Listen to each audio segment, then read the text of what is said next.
close this. All right. Hey, what's up, everybody? Hey, this is the Reluctant Nabi back again.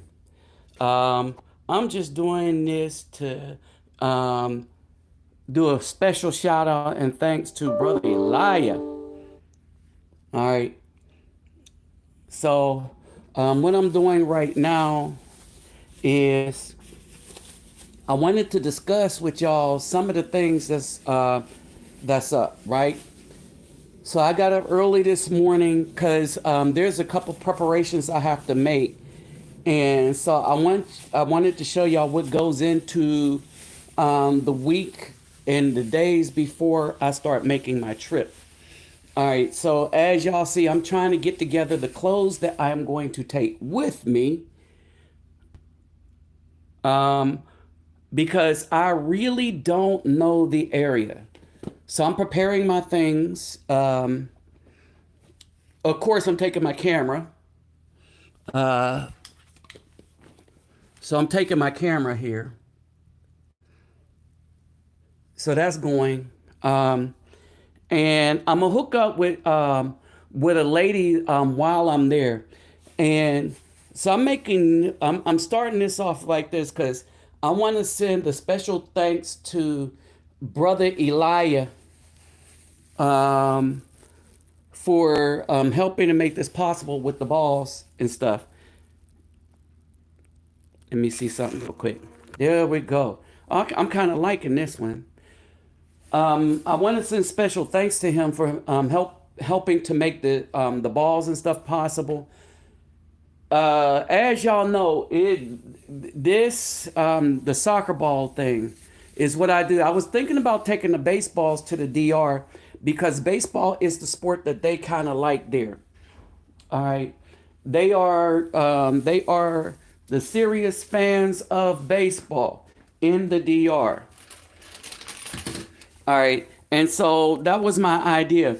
But then what I'm trying to do is amongst us in the diaspora, one of the things that Brazil has taught me, all right, this is something Brazil has taught me, that if you could get these people involved in soccer, all right, because soccer is the thing, y'all. Soccer is the thing. I mean, if you want to involve your child into something that'll get them paid, all right. And let's call it what it is: football. Futbol, football. And the reason that why they call it football because they play it mainly with their feet. But in any case, if you want to get this thing started like that, this is what you have to do. All right.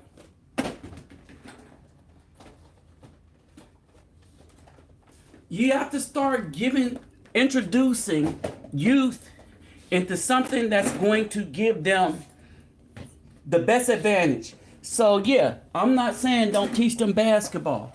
I'm not saying don't promote Americanized football.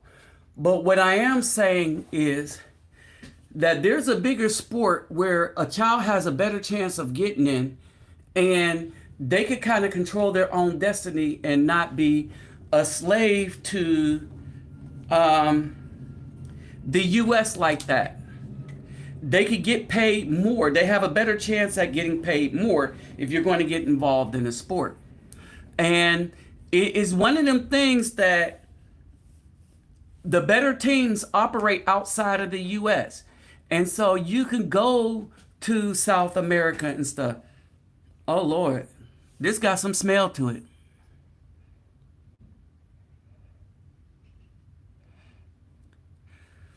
Hey, y'all, I'm about to tell you, these new Black Magic marker got some smell to it.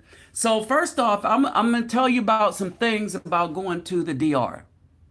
All right, about hooking into the DR, and that's why I'm doing this live stream like this.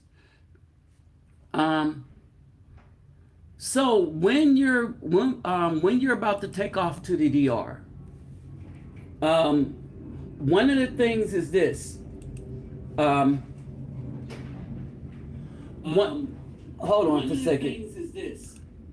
One of the preparations that you got to make, one of the preparations you got to make is the airport, right? So I've researched Google. I researched the process with Uber, and with the airport.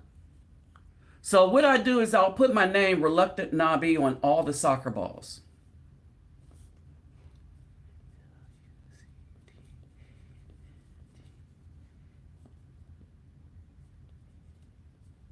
Now, there's a reason that I do this.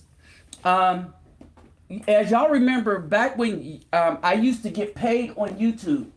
So y'all know that I use YouTube and the donations from YouTube to buy the soccer balls, make these trips, and be a presence, like a brother presence in these other places, these other countries, right?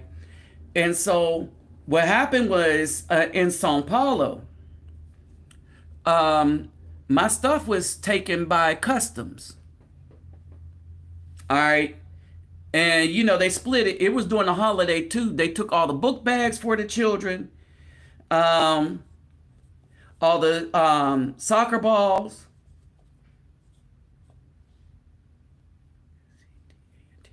And they took all the book bags, soccer balls, the watches that I had for the people that donate. I mean, that help out. They took everything for themselves. We filled out paperwork and everything. At the time, they even stole stuff from a soccer player, a famous soccer player there. So one of the things that I found out, this is, and some of y'all understand this. This is why I don't. Whether you donate or not, remember, I always say you take care of yourself and family first. But whether you donate or not, right? One of the things that I do is see these markers. Like say somebody donate $5. That's how much these good markers cost. So I go buy these markers. You understand? And people don't understand that. All right. And so as I get ready and prepare, right? The other thing is that a lot of people are saying, go to Brazil, go to the DR, not telling you how to do it, not telling you the things that you need to do. All right. Hey, if you can, please do the thumbs up. Don't forget to do the thumbs up. But they're not telling you the things that you need to do. All right.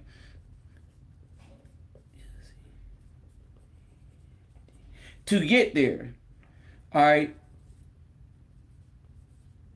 Now, one of the things that's going on is there is a form that you have to fill out. Understand this, brothers. There's a form that you have to fill out on to go into the DR. All right. It would behoove you to fill it out before you get there. All right. It would behoove you to fill it out before you get there. All right. Instead of having to get to the airport and then they're telling you that it exists. Let me grab my other phone and I'll tell you the name of the form. But it's an electronic entry form, and for those that's gone to Colombia, it's kind of like the check mig for Colombia, except it's the migration form for the DR. All right, a lot of people don't tell you about that. Now, unfortunately for me, because I primarily use United when I go somewhere, in United. It'll tell you all the forms, the United app. It'll tell you all the forms you need to get into the country. It'll even tell you when you need to submit them to the travel advisory thing. All right. And so, all right. And so that's basically it. So you go there, you get that in. Now, here's the 2 ride shares that you're going to need. Because I don't trust taxis anywhere to tell me or to get me anywhere without scamming me, especially when they see you're from the United States. All right. And so this is where Uber come into place. All right. Now, with Uber, with Uber, um, from what I've been hearing, at least last year or 5 months ago, people have had problems with Uber. Thanks. What's up, Space Rice Krispies, Captain Marvel, Dark Lord of the Community. All right. So,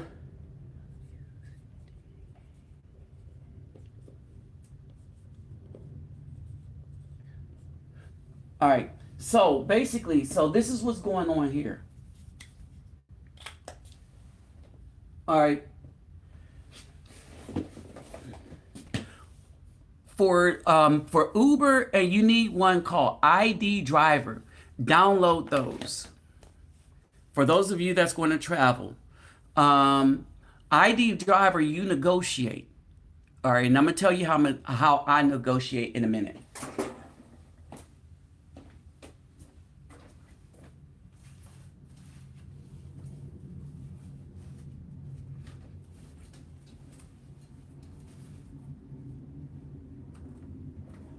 All right, so with ID Driver, you negotiate your fare.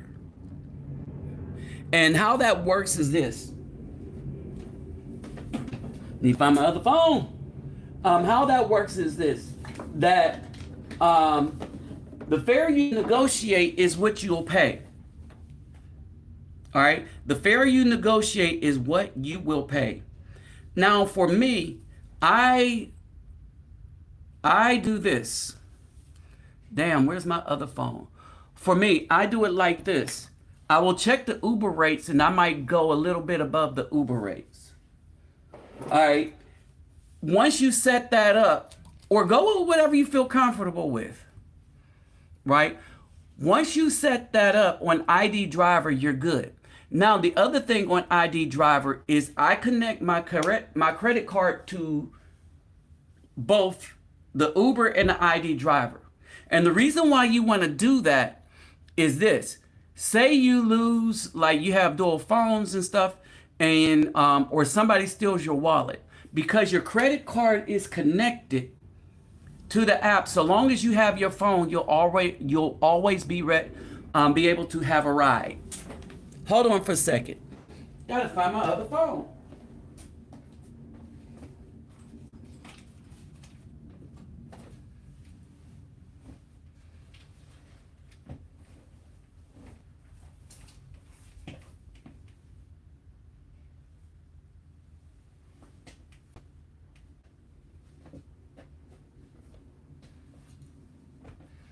I might have put it in my jacket.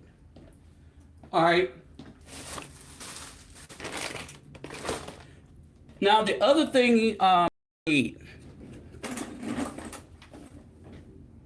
on for a second. Think I left my other phone out in the car. It don't matter. For now, anyway.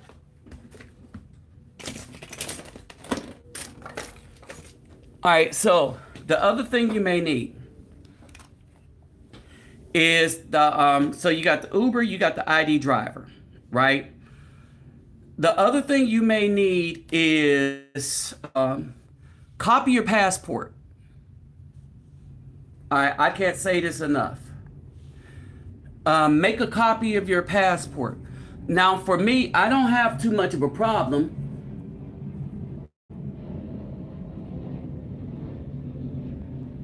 I don't have too much of a problem because in my wallet, first I don't need to carry my passport with me, so I lock that up.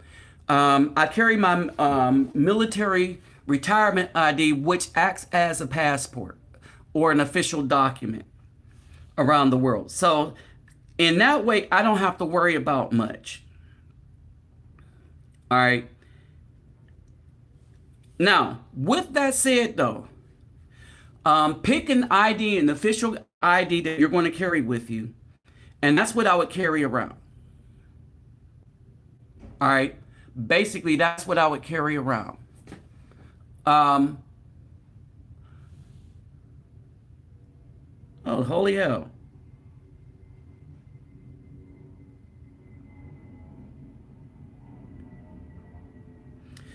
And so basically, with that said, right, you would take that. If you check your bank and see if they refund fees, like for up to such and such many withdrawals of cash using the ATM machine. If you got a good bank that refund fees, ATM fees, all right, then you don't have to exchange money in the United States, but never exchange money at the airport unless it's a very small amount, enough to take a taxi. Like I would exchange $20, not $100. All right, I will wait till I get to an ATM, and this is within any country you go to. So now I'm gonna say this real quick. If you are or have been military with the honorable discharge, if you had a father that was in the military and he had an honorable discharge, you can get USAA. All right, so this is to you military brothers out here.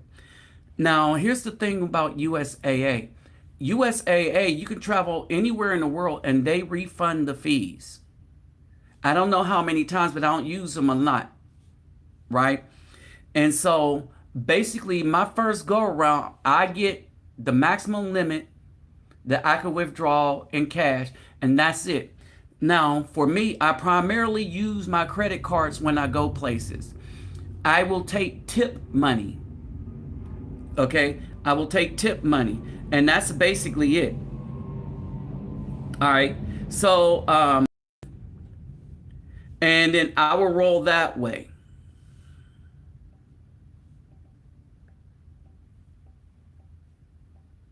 Hold on. Now, when I take tip money, it's strictly for tips, right? And it's a small enough amount that I don't have to worry about anything. Now, say I meet a honey, right? Because all I have is tip money, I tell them that right off the bat.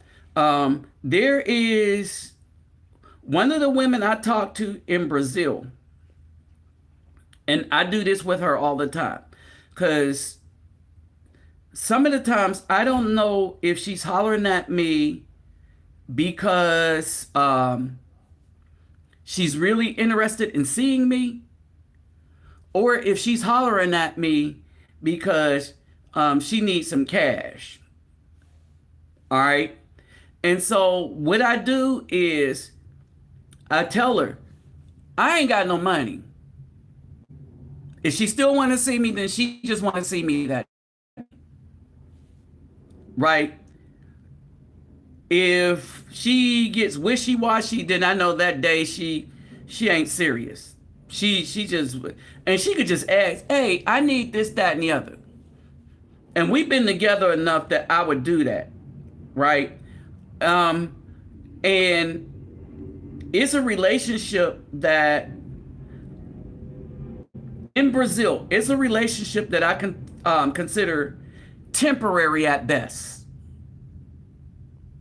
Like she'll miss me. Like when I first get there, she'll miss me, and then she'll want to see me. Now, here's the thing. In Colombia, when I go to Colombia, I think things are a lot differently. And when I'm in Colombia, I am kind of careful not to get myself into serious relationships because of the consequences of getting into serious relationships there, especially when I'm not sure that's the person I'm going to be with because of whatnot, right? Now, I will say there are people they are women that want to be with me in Colombia, but I'm not sure I want to be with them because they have mitigating factors, and beauty is not one of them. Is not an issue, and so that's the thing. I make sure I don't get caught up because a woman is beautiful, and this is the thing. When you travel, you're going to experience women that are so much more. I mean, hands down, so much more feminine than the women in the United States. All right. They are so much more feminine, and that don't mean they're friendly. All right. Don't forget to hit the thumbs up if you're coming in. That doesn't necessarily mean they're friendly. How they say fit, friendly, and feminine. A lot of the really friendly women are not really your friend. Y'all better go ask somebody. A lot of friendly women aren't really your friend. They know that you haven't experienced femininity, and you're Googling and goggling over them and stuff. Oh, they're about to hook you up. All right? They're about to hook you up. All right? And so you got to be careful with that. Because everybody now knows the nature of the women that we've been dealing with in United States. All right? And you better believe that people are going to try to take advantage of that. All right, understand this. People are going to try to take advantage of that friendliness. All right, so that's the other thing. So let me recap a few things for the new people coming in. When you're traveling, these are the things that you're going to need when you're going to the DR. You're going to need Uber and ID driver. All right. Taxis are going to be difficult to trust. ID driver, you negotiate the fare before you take it. Now, the advantage of this of having Uber and ID driver, even if you don't use the Uber. Uber can give you a gauge of how much they charge to go from point A to point B.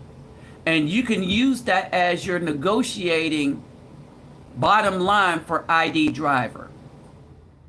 All right. So say Uber charges 500 mil pesos. No, not 500 mil, like 50 mil pesos, right? To go to a point. Well, you could take that and you could put that amount as your low amount in ID driver. If that's what Uber charges, the person in our ID driver would probably take that. And this is across the board when you're going to Colombia. In Brazil, just use Uber. Uber is king in Brazil. All right. Uber is big in Brazil. It is inexpensive in Brazil. At least in Rio. I can speak to that. All right. In Colombia, if you're going to use Uber, which is big in Colombia, but Colombia has another secret. If you're going to use Uber in Colombia, sit in the front seat when you get in, because they're your friend. Now, if you use Uber in the DR, I'm thinking the same thing, because one of the things is I try to schedule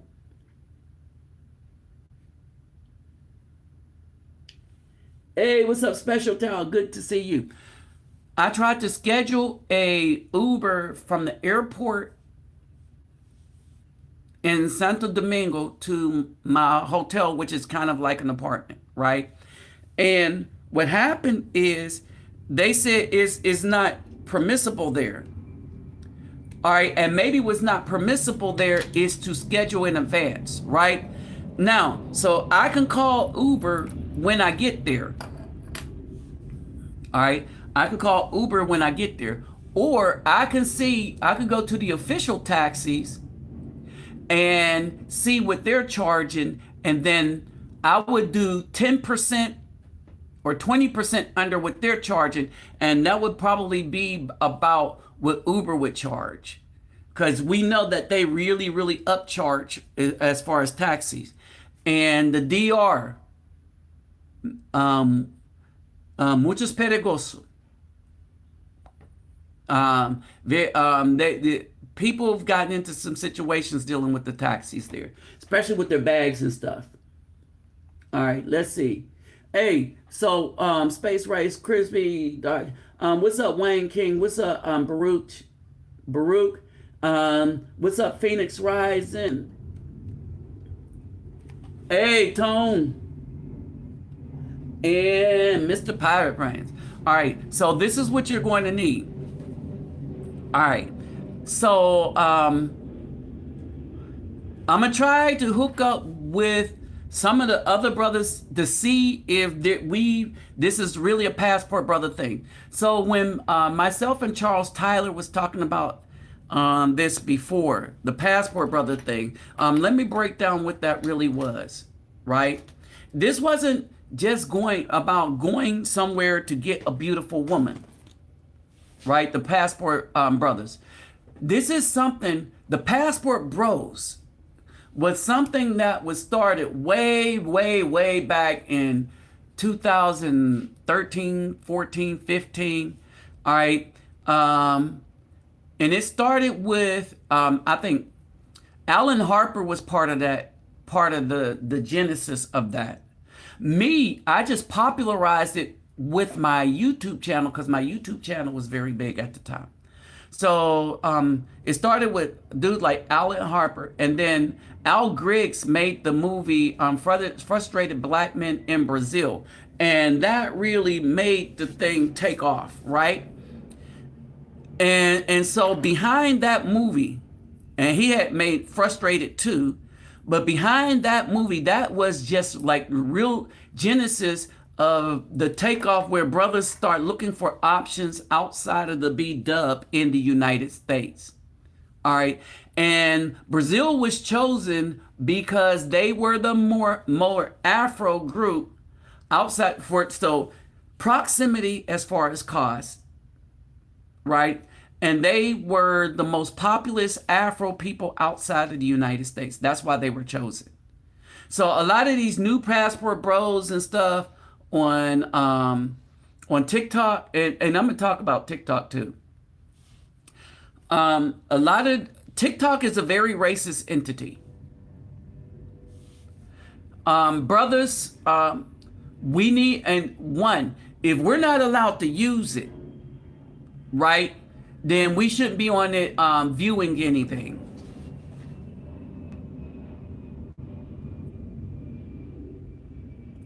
Yeah, you can. You can take a cruise line to these places, but you're restricted as to being able to get off the boat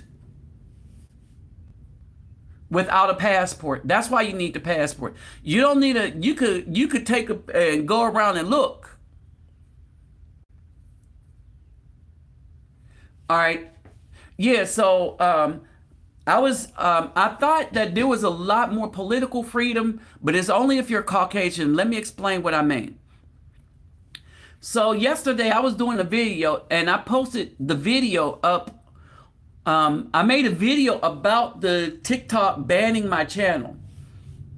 All right. And I know why they banned it, because I showed that black women, when they get into political power, they use that political power to shut down black men. My example of that was Snoop Dogg. All right, and we remember what happened.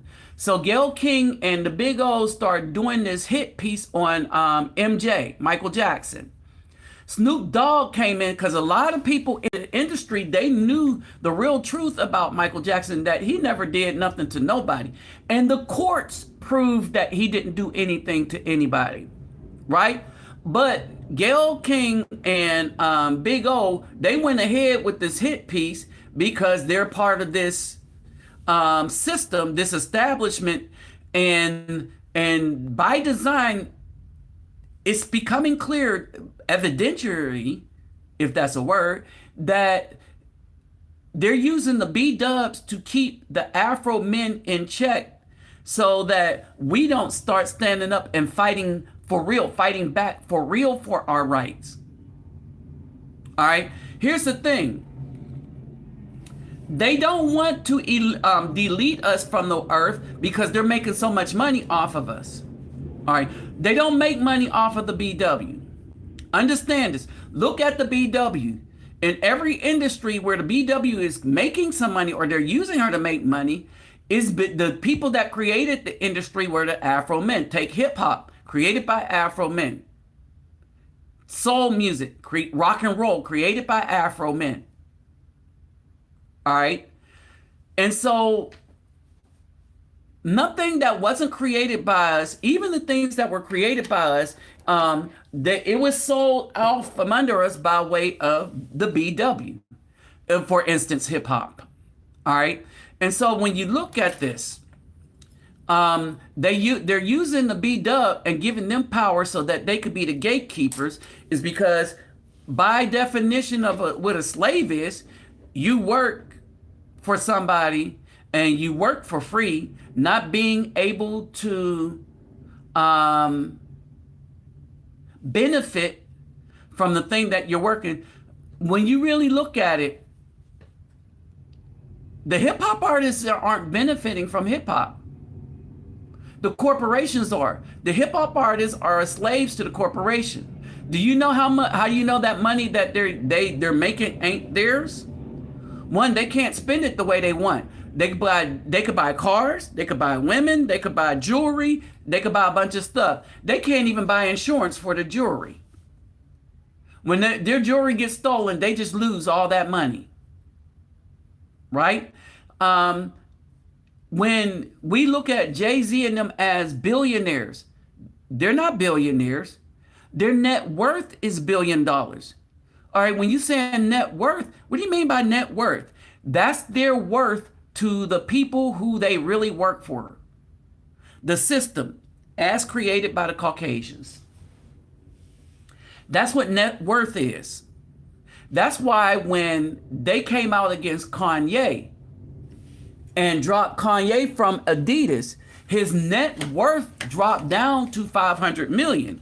Do you know why it only dropped down to 500 million? Because that 500 million that Kanye had that they couldn't take was his, that he made. That was his own money that he made from the stuff that he designed. Y'all need to understand that. All right. And so basically, when I showed that they got Susan Rice to come in, y'all remember that Susan Rice came in and shut down Snoop Dogg, told him he need to back off. Now, understanding that Susan Rice was the Secretary of State, you got the president, the vice president, then next the Secretary of State, the three most powerful global positions in the world.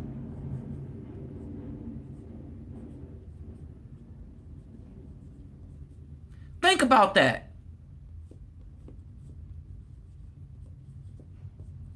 And she came in to shut down a hip hop artist, talking about a pop artist in a smut news piece. That's because Snoop Dogg came after one of the gatekeepers. And they used a higher gatekeeper to put him back in his kennel, so to speak. Understand this. This is the purpose. This was the purpose of the Passport Brothers, to get away from the gatekeepers in the United States, to get out of the midst of the gatekeepers. See, we realized that we were in danger by merely being around the B-dub. And you see that now where on TikTok, there's a video on TikTok where black women are advocating for the deletion of Afro men, and that video is still allowed to be spread apart TikTok. But when I put this video up, you seen it. Some of y'all, it's a video I put up last night. All right. The video I put up got my channel banned on TikTok. Okay, hold on. Here's something much deeper. So one of my nephews down here, he's a gun enthusiast, right? And he was telling people how to go to the range and how to use a gun safely. Understand, as we know, he's an Afro man, AKA black man. All right. What happened is that this brother, his channel was deleted. Understand? But there's a lot of white men's channels up there where they're actually shooting stuff. They're out showing you how powerful guns are and stuff. And so you have to ask yourself, why on TikTok did they shut down a brother? And I could only think that they would do this because of abject racism. Remember, it's a Chinese-owned app.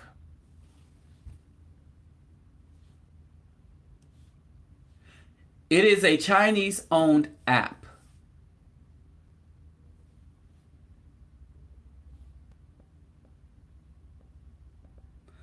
I want y'all to let that sink in. All right. And it's like they're gatekeepers for us waking up for ourselves. I had hope that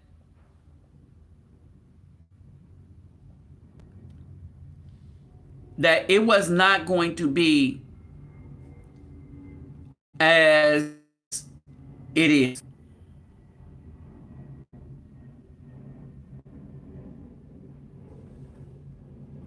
All right, but we're finding out the hard way. We're finding out the hard way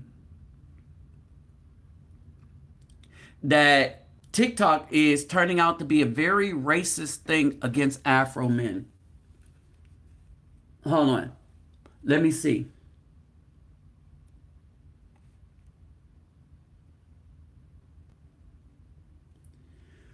Mr. Pyrain, that would be their gross worth. Well, that isn't even their gross worth. All right, your gross worth would be your money before taxes, right?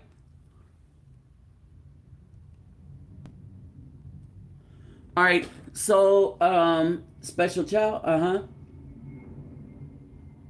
So your gross worth would be like, would you say Jay-Z actually made $1 billion, right? His gross worth would be that $1 billion. What did I do with that other phone? His gross worth would be that $1 billion, right? But his net worth would be the minus the taxes from that $1 billion. All right. When we talk about what is their net worth in the billions, right? We're talking about the money that they are able to use and leverage to get some things done. All right. And so when we talk about their net worth is this, right?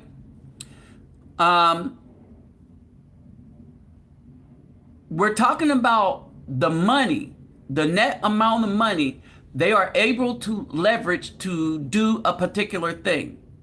So, in general, someone with good credit, their net worth is probably going to be more than what they actually have in the bank. All right. So my net worth is probably going to be when you're looking at them guys, because at it's not really their money, because at the drop of a hat, we saw with Kanye West, if you say or do something they don't like, they can take it immediately. And you lose that. If it was really your money, you couldn't lose $500 million in a day, in a matter of an hour. What? It dropped out your pocket? Think about that for a minute.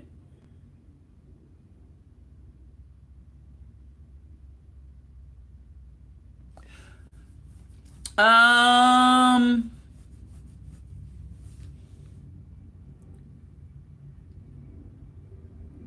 uh, Hold on for a second. I don't even remember the number because I usually call it from this phone. Hold on.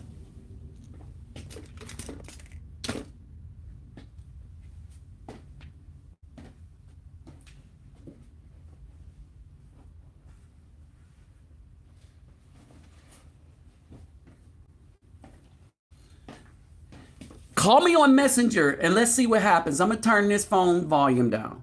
So call me on Messenger real quick.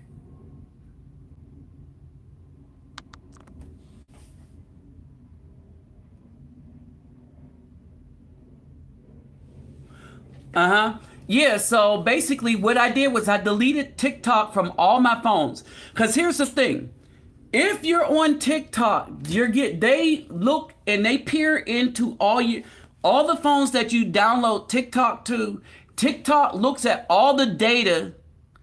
No, call me on Messenger. Messenger, call me. I'll be able to hear it. Because I'm kind of curious what will happen here. I'm just going to ignore this one.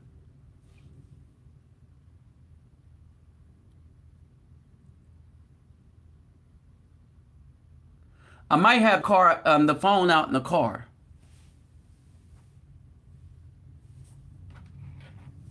Now I can't find my keys. But in any case, and so this is the thing about TikTok.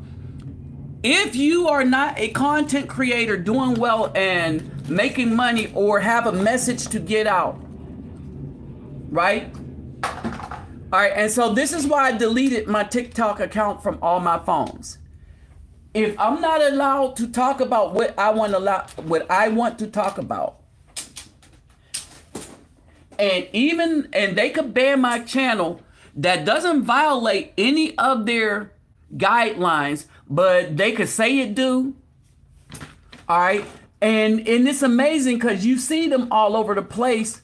Like you see white men make content and they don't get banned, but all the Afro men are getting banned. And there's a whole bunch of us that have been getting our channels banned in a way. And so TikTok is working in concert with the B-Dub to make sure the Afro men don't have a voice.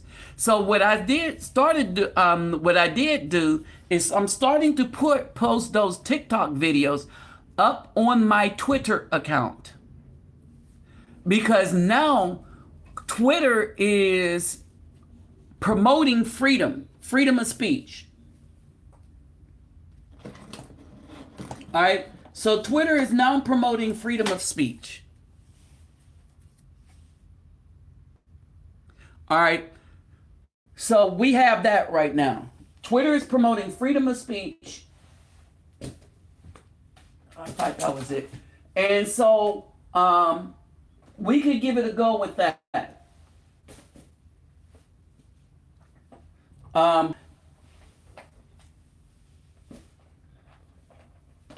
Hold on.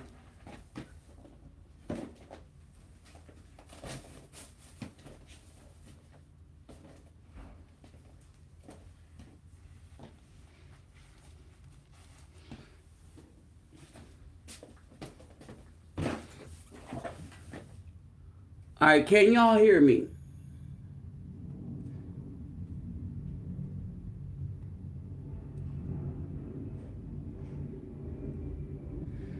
Yeah, Rumble is starting to get better at it too.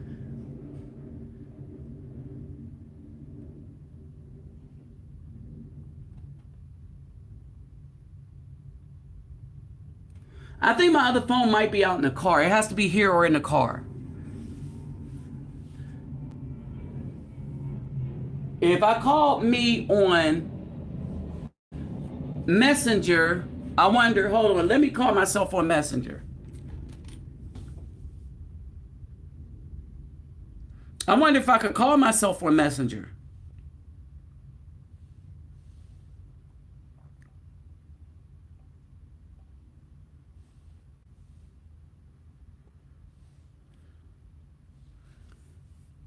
Huh. But it's here somewhere. But anyway, what?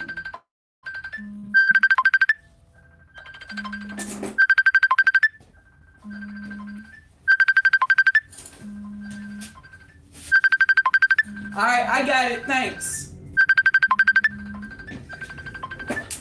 I got it.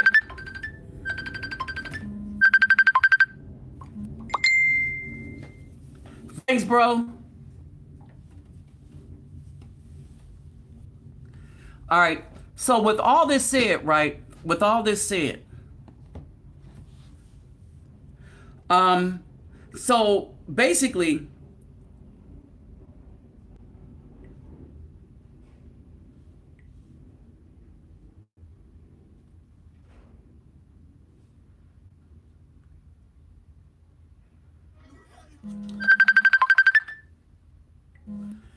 hey, thanks. Hey, thanks. Thanks, bros. I found it right here. All right, so all right, now let me say this too.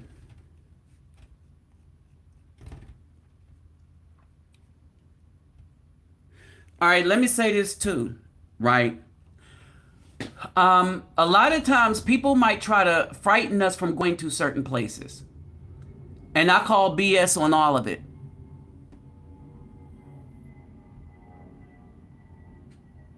Hey, thanks. I got it. It's the message. It's the one I sent to y'all. Oh, my Facebook Messenger for everybody is KI space JAMISON. Okay, and so basically,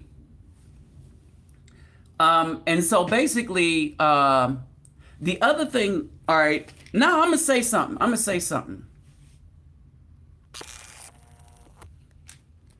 gonna really say something here. I'm gonna put this out here. If you look at all these balls and stuff that I got here, I'm gonna do the USA ones. All right, so I'm packing up. I think I wrote on all of these, right? So all these, and these are good quality ones, right? I think I just broke it. So these are good quality ones. And so I write my name on them so I can get past customs, right? Now, here's the thing. The reason why I had to do that, and I wanted to show y'all something, right? Like in Brazil, so this is the lady I was talking about in Brazil, right? I told her I could take a better picture. They always want to do pictures of themselves, right? Now, I say this for this reason. All right, I say this for this reason. All right, this woman here, that's the one I'm talking about. If she really want to see me, all right, some of the time she just be faking the funk. And if she wants something, to a point, I would give it to her. I understand to a point. Because she don't have the same she don't have the same thing with me that Mimi does, or Mimi's mom. And that's because the relationship between Mimi and Mimi's, like, the relationship, Mimi messed that up, and that's the one I would still be with had she listened. All right. And she just had her own goals. And so here's another thing that you get into. All right. I've never said that go somewhere else, get a woman because it's going to be hunky dory. What I'm telling y'all is you're going to have better options, and they will treat you better, hands down. No ifs, ands, or buts. They will treat you better. Hold on. All right. But it's not like you're not going to have any issues. All right. It's not like you're going to have any issues. All right. And you're going to have issues but the issues that you're going to have is the regular man, female, navigating the game issues.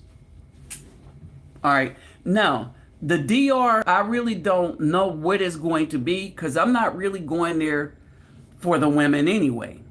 But I'm going there prepared that if I run across one that, that is interested, I'm going to already be prepared. I've been practicing my Spanish and trying to stick with my Spanish for this reason and this reason alone. And that is that I've been speaking Portuguese for a while, and so I have to get my brain to speak to use Spanish words because some words are so close, but they mean something totally, totally different.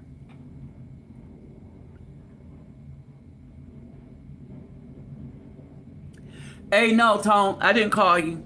All right. So, what's up, one loyal king? All right. So, Marion, and Brother Elijah, if you listening to this, hey, thanks for the donation. That helped a lot. That helped a lot. All right. So, basically, now the only thing I have to figure out is what balls to take. Y'all know I got the USA ones. I got some other different type of ones that's that I have to write on the red and yellow ones. I might take that down there, but I think the DR is going to be pretty easy because their colors are red, white, and blue with the thing in the middle. All right, and so I think I'm gonna be straight with that. All right, and I'm not taking that many down there anyway because I don't know. A lot of the stuff that I'm packing up now, so I'm packing twice. I'm packing for Colombia and the DR. Now, when we talk about these things, right? Going down to the DR. So there are certain preparations that I always make. One is the language thing. One, I take language learning apps down there, and it's the best time. Hey, not much, one loyal king. It's the best time to take your language learning things down there simply because you're going to be immersed into it, right? So if you're going to spend any kind of time there, practicing the language while you're there is going to be best for you. And like if you have a number of disc CDs, right? And you're going to go out to eat, just concentrate on the travel CD, the one that has the travel information in it. Like I got living language and disc 2 in beginner has all that information about the restaurant food, la cuenta, for the menu, propina, All right. Well, they don't even have that. So if you're offering somebody a tip, right, it's propina. Now, this is important in Colombia, but you got to watch out in Colombia too. I have to read this again.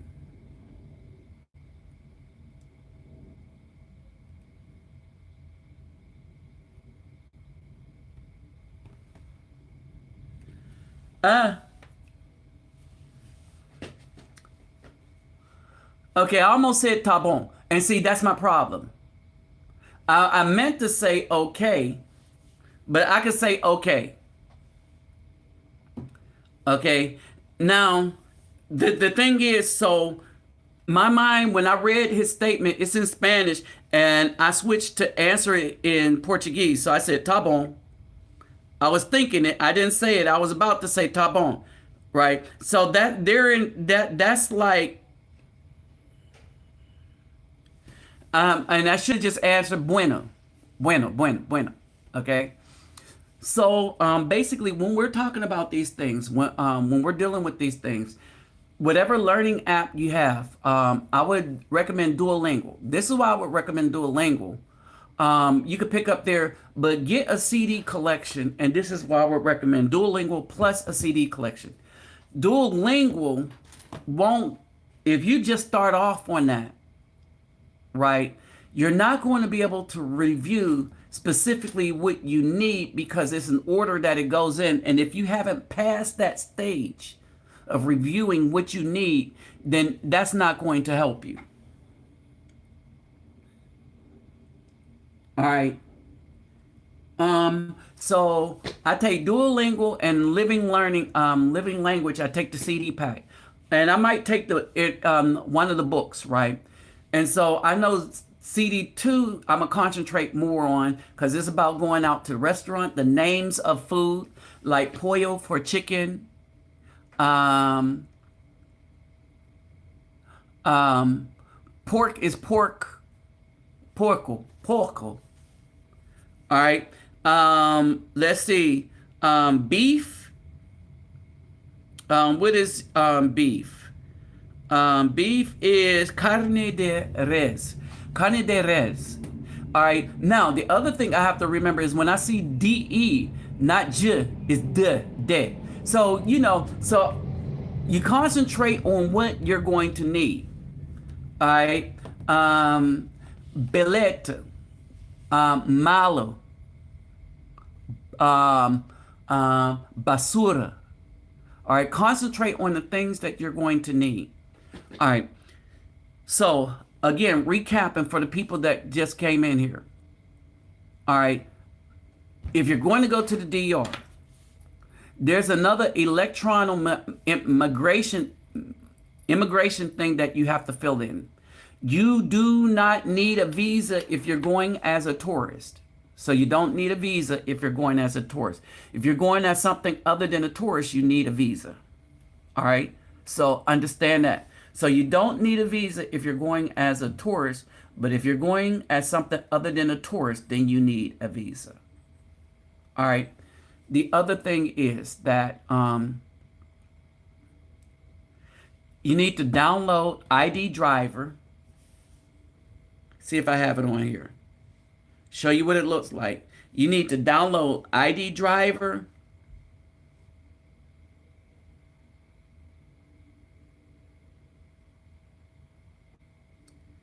HI. And I don't have it on this one. And hold on. I'm gonna download it real quick so you can see what it looked like. You need to download ID Driver.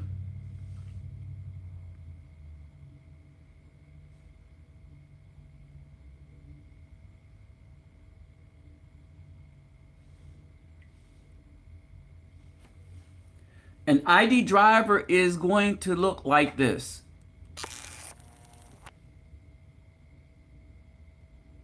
Right? So you're going to download and install that.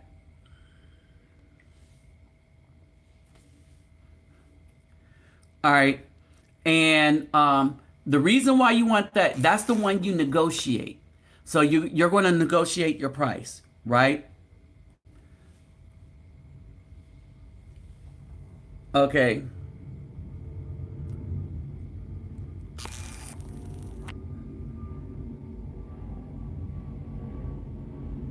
Hold on. Let me see. So that's basically it. That's how it looks.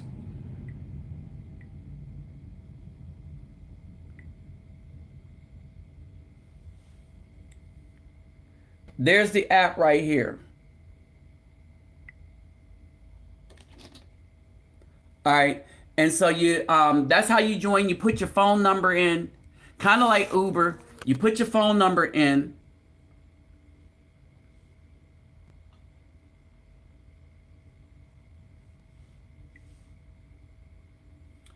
All right.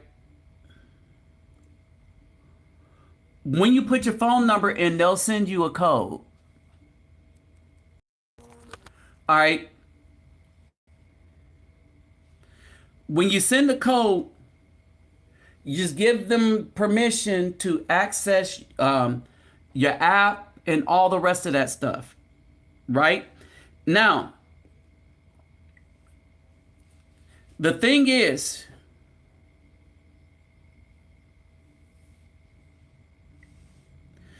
all right. All right, so the thing is, when you're using it, it looks something. Let's see if we can bring it in focus. All right, find a driver, pick up location, destination. All right, now here's the thing. Here's the thing. Offer for your fare. How to figure out what to offer for your fare. And this is where how to figure it out, and you've not been in a place, so you're not going to know what a good fare is, and you might overprice yourself, right? And so what you do, this is where using Uber comes into play. You go to Uber, you click in, and you just go to the part where it tells you how much the fare is going to be to use an Uber. Right? When you see that, that should be your bottom line. And generally speaking, whoever picks you up is going to accept that Uber fare in this app. Right? So you could pick up location. I'm going to put Santiago Airport. No, Santo Domingo Airport.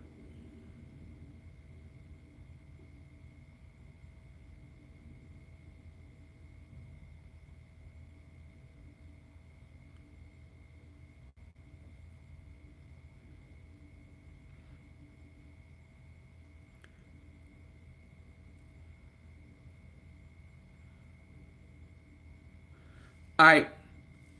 And so it won't let me do it. Aeroporto.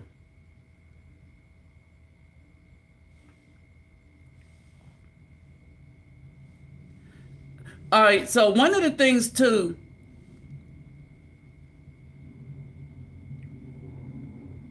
um, hold on.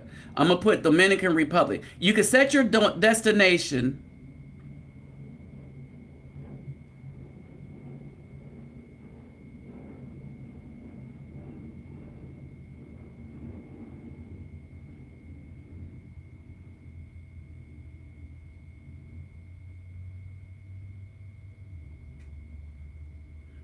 Hold on. Set my destination to Santo Domingo. Santo Domingo.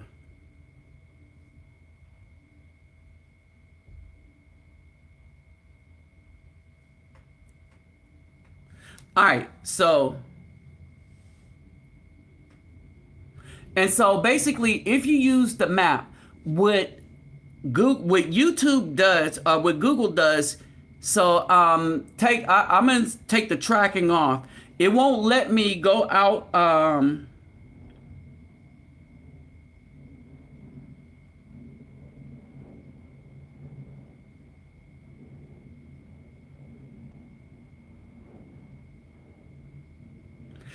So it won't let me.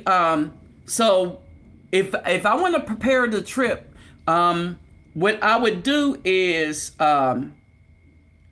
take the tracking off, the Google tracking, right? I would take that off and change the city.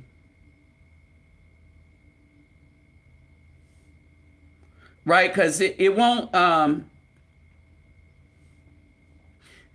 what you have what you're having the tracking on. So if you want to do this in advance, right?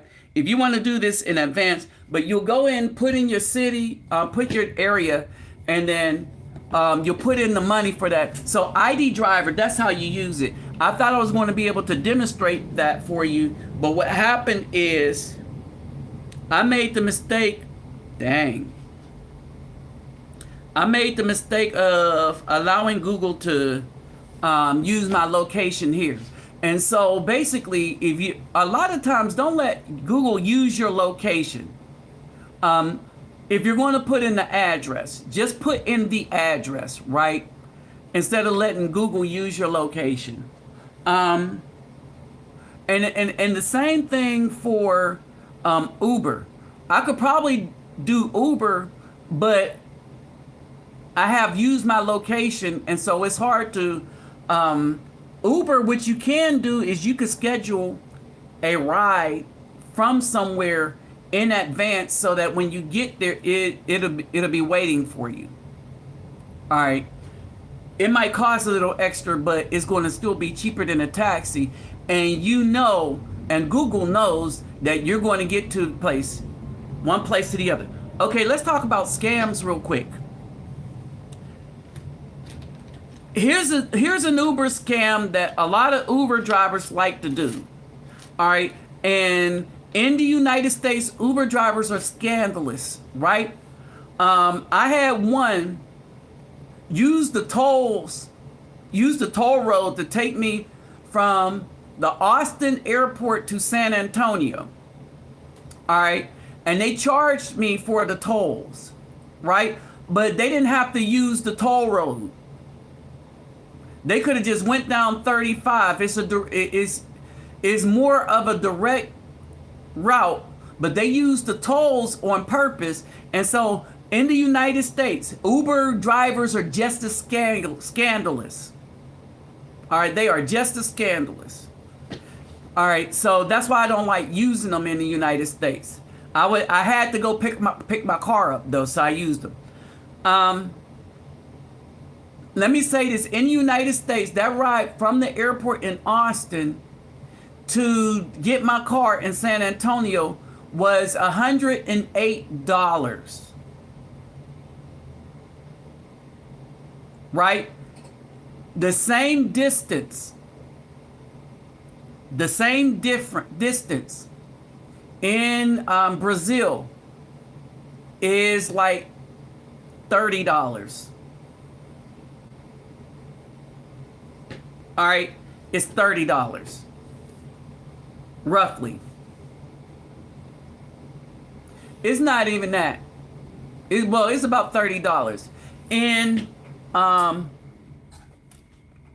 the stuff, the scandals. So here's another Uber scandal. Uber scandal. All right. So, and this happens, apparently this has been happening a lot in the DR. And it happens everywhere you go. It happens in Colombia. Never, if you call for a ride, one of the best ways to not get scammed is patience. Let me repeat that, because this may go across all scamming boards. The people that get scammed the most are the people that are the least patient. You know, the people that want to make money right away. All right, understand that. The people that want to get somewhere right away. The people that just can't stand to wait for anything, right? They're the ones that get scammed. The get rich quick schemes, they're the ones that get scammed the most, right? So you want to not get scammed. All right. Now, I've been hearing a lot of the scam things that's been going on in the DR. One, there's a fee that you pay if you cancel an Uber ride. If you cancel an Uber ride, there is a fee that you pay. All right. There is, I'll put it this way. There's a fee that you pay. Most of the time I get in trouble with Uber and have to pay a fee is the girl that I showed you, the woman that, she ain't no girl, but the woman that I showed you, right? And some of the time Mimi did this too. You'll call it Uber and they're not where they said they were. Or the Uber can't find them, right? Some of the times the Uber cancels and stuff, or some of the times the Uber said they picked somebody up, right? And then you can get around that by saying that, no, they didn't, right? That nobody is here, that the driver went to another area. This is the safe thing about Uber. It's also the safe thing about Indie Driver, right? You can start from point A to point B in their track on Indie Driver and Uber, any ride sharing apps, right? And so basically with Uber, if they cancel, they pay. If you cancel, you pay. Just keep that in mind. It takes us 7 minutes. Like say they didn't move for 7 minutes, right? Let them cancel and then wait for another Uber, right? Here is the thing. If you cancel, they will rate you as a 1. Let them cancel, then send a complaint. Oh, let me say this. Let me say this, because you can use this. If you're using Uber, you call for a ride, and someone accepts the ride. Pay attention to this. You're in the DR, for those of you that travel. Somebody accepts the ride. Immediately screenshot your screen so you have their license plate, car model, and name of the person that accepts the ride. Immediately do that, right? Because what happens is if they do some funny stuff, you can report them to Uber. Say like they drove some to another location and then made it seem like they picked you up and took you there. You say, nobody came here to pick me up, and this was the driver's car. Or say they had you wait that 7 minutes and then they canceled. And they didn't want to pick you up because you were going to use a credit card. This is the scam in the DR, right? They are trying to get you to use cash because with cash, they rip people off. Cash, they'll say the people didn't pay. Or they'll say with cash, this is why cash is not king in some place and credit card is, because it protects you from these kind of things. It's just that if you're patient enough, so what they'll do is they'll come up to you and say, hey, this, that, and the other sob story. And if you pay me cash, this, that, and the other, you don't have to, I'll cancel on the thing, right? So you make sure they cancel and pay that fee. Because if they don't cancel and you give them cash, they're going to hit you up twice. They're going to get the cash and they're going to get the credit card.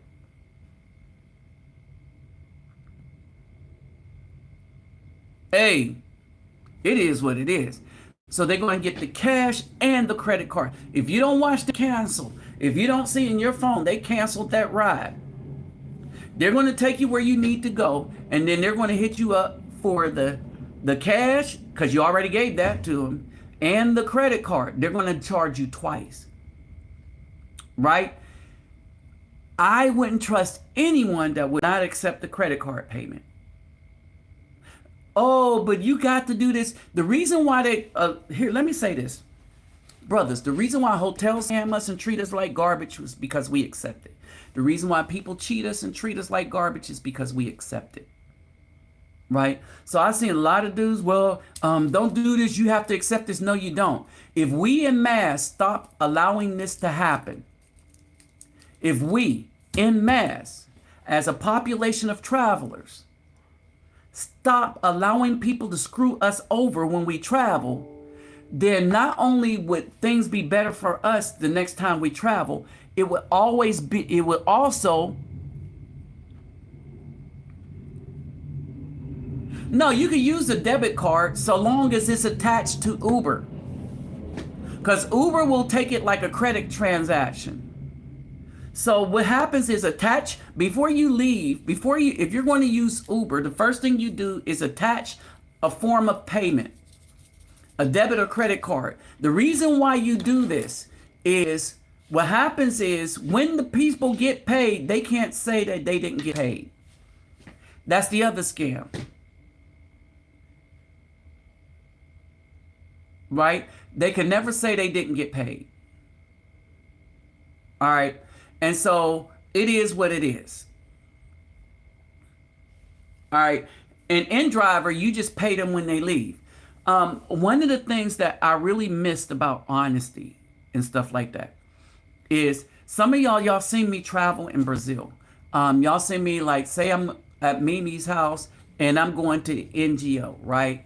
So when I go to the NGO, I hop in them little vans. I could pay when I get in the van. I could pay in the middle of the ride. If I see they have a helper, I can pay and get the change off the helper, or I can pay when I literally get out of the van, walk around to the front of it, and pay them and get my change. This is why I said there's a level of integrity and honesty with the people who are just as poor, and I wouldn't even call them poor, who are just as without money as people in the United States. Only thing is they don't scam their own community. They don't scam their own population. So when somebody gets on the van, you know they're going to pay. That's why the atmosphere is so relaxed there. All right. And what it is in these places, this is why I don't know if this is going to be my only trip to the DR, because I go to like the benefit of community. I don't necessarily go there to find a woman. If I find one while I'm there, because I'm going to be long enough to do it. So I always stay long enough that if I find somebody, it is what it is. If I find a woman. But when I go there, this is one of the things I really can't stand about certain places. I can't stand the scam mentality of certain places, right? This is why a lot of communities in Brazil are more together than black communities. It's the number one reason why a lot of communities in Brazil are way better to live in than black community. I'm talking about the gangster machine, pew carrying communities, those communities. They don't steal from each other. All right. They expect they're going to want the person that got the most to share. But when the person is out, you'll find that they will share with you. Like the story I tell you about one of my friends, the tall one. If you see the pictures of me and the other two guys together, the really, really tall one always acting like he hungry, ain't ate a meal. And you can see he tall and bigger than me, right? But one day he thought I didn't have money. He pulled wads of money out that he was just going to give to me. Almost had me in tears, man. I was like, dude, I don't need the money. I just wanted money for a tip. Right? I was just looking for money in my wallet for a tip. He saw I didn't have no money in my wallet. All right. Taught me two things. Dude got more money than I know. But the other thing is, why he begging me for money all the time? That if he think that I'm without, that he would easily and quickly, all the guys I hang with. All right. And that's the difference, right? So in these scams, right, if you have patience, you won't get scammed. If you really know how to use the stuff, the apps that you're using, so Uber, no one really discusses how to really use Uber, right? And so basically, It's more than just pay and it's automatic. It know when you will have to pay. If you cancel the ride, you're going to have to pay something for the inconvenience to the driver. If the driver cancels the ride, they pay for the inconvenience to you. All right. If a driver don't come for a while, all right, message the driver, hey, what's up? I see in the Uber app you haven't moved. If a couple of things they can't ask you because they already know this. If they ask you, where are you going? They should know that already because it's on their map. If they ask you, where are you coming from? They should know that already because it's in the map. Now, I'll tell you one situation where I would change that up. And it's a situation that only probably I would run into. And I will only run into this in Brazil. All right. If they tell you to change your form of payment, report that. All right. And this is why you screenshot all the messages that come from them. So screenshot everything. The other reason you want to screenshot everything, take a screenshot of everything, is this. You can use it as a bargaining chip to make sure they treat you right. All right. And so basically this is how it works. Right. So I tell them, I was going to tip you, but I see you're scandalous, and I'm gonna report this to. I'm reporting this conversation to Uber, and I screenshot your placard. That's what they call it. I screenshot the messages. You're not allowed to ask me where I'm going because you already have it on your app. All right, and you're not allowed to ask me to change my form of payment. All right, so I will report this to Uber. Oh, they get some act right then, right? Now, the only situation I don't do that is when I am going to say the NGO in Brazil, right? And there's a place where the favela begins, and no Uber unless they have dealings with the people in the favela. Uber generally will not go into that area because it's the beginning of the favela. All right. So while I will be welcome there, Ubers avoid that place like the plague. Right. And so only then when they call and ask me, so are you going to Villa? And I'm like, no, I'm going to Bangu. Right. And you do that to put them at ease. Because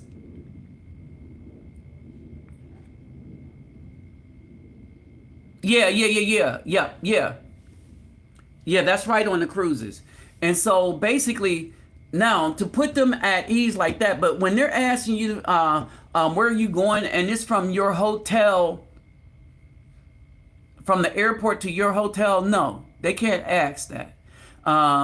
And because that's the beginning of them trying to change up the trip or this, that, and the other. Now, the other thing I let pass, say Uber driver needs to stop somewhere to do something for family, right?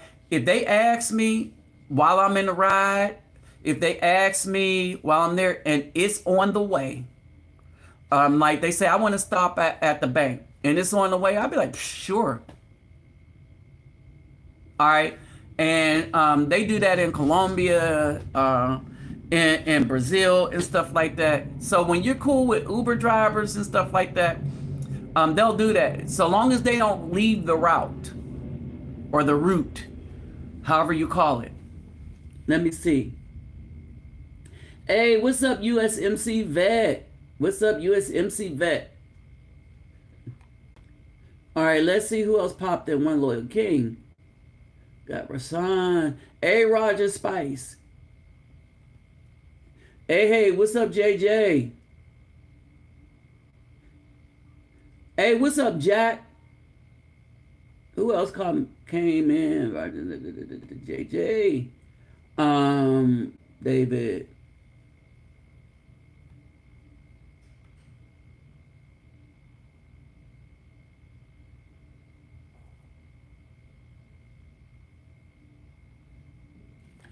So, so Uber does, hold it. So Uber is an app. So Uber itself doesn't scam you. It's the people on the other side that's trying to figure out how to scam you in certain places. And DR gets a bad rap for being one of these places.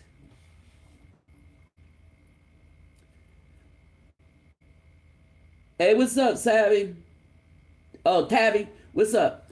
All right, so Uber is one of the places. So this is how you avoid this. And the people that they catch is the impatient ones, the ones that get frustrated real easy. Oh, how dare they not be moving by now, right? Wait them out. That's what I do. You're on vacation, they're not. All right, you are on vacation, they're not. So wait them out. That's what I do. I wait them out. Oh, if you haven't subscribed to this channel, please subscribe to this channel. And don't forget the thumbs up for the new people that came in. Let me mention this because I didn't mention this at all yet. It's been an hour and 26 minutes. I have my donation links for what this channel does in the community. This is how I get all those soccer balls to take everywhere. Will be in the description box. But remember, take care of yourself and family first because you're supposed to be a good steward for yourself first, and then out of your abundance, if you have extra, hey, I would appreciate it. I appreciate the help. My PayPal me and my Cash app is in the description box, along with other information that might be pertinent to whatever lives I'm doing or stuff like that. All right. So, okay. So now with that said, all right. So with that said, so the apps itself don't scam you. It's the people that's looking at how to scam you with the apps. Now, so basically, when somebody's not going to be straightforward with you right off the bat, understand this, people. When someone is not going to be straightforward with you straight off the bat, then you should start thinking, okay, this is about to be a scam. But if you do, like I said, and automatically screenshot everything, take a screenshot, right? Automatically screenshot everything that is said, it protects you. Not only does it protect you, but it gives you an out. Hold on, let me read that. In 2019, I had a bad experience with an Uber in Chicago. He dropped me off.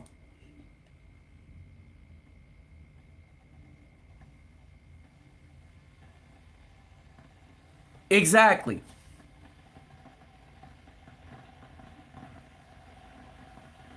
All right. And so basically, so now, so when I go to the DR, I'm going to be protected because one, I have Indy Drive. I got options. I could use a taxi, but I don't trust taxis like that. So I could use Indy Driver. And here's the thing. Now in Colombia, I trust taxis when I know where I'm going and I know where I'm at. That's the only time I trust a taxi. If I know the area, I know where I'm going and I know where I am at. All right. So my first time going into a place, I am using Uber or ID Driver, something that could track where I'm going. And then I'm looking to see how we got there, this, that, and the other. So I know my way around Barranquilla and I know my way around Cartagena. And not only that, when we look at Colombia, because of who my friends are, and I've been to some of their houses and stuff, helped them with some things. So I know some of the areas off the beaten path, like in the hood. All right. And so,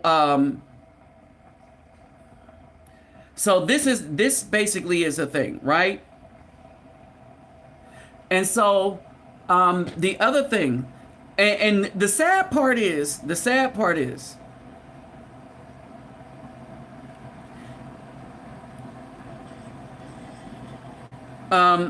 when we look at this, when we look at this, This is what the old school passport bros used to be about, right? It isn't this now. It's a bunch of dudes showing a bunch of ladies, and we should put. Here's the thing: at no point should we ever shut up about what the BW have been doing to the Afro men in the United States, right? But the passport, when the passport bros and the movement of get your passport and leave the matrix, when me and Charles Tyler was talking about it back then, we was telling brothers how to get around. Charles Tyler was taking people on tours, right? We even had discussions.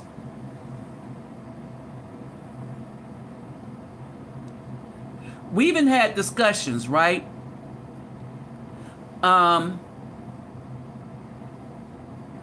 One of the discussions that we had is you can't, and me and Charles Tyler, so a lot of dudes want to go to the hood, but you can't take them there because they don't respect.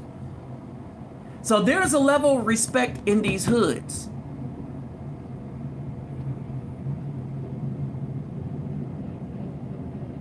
There is a level of respect in these hoods.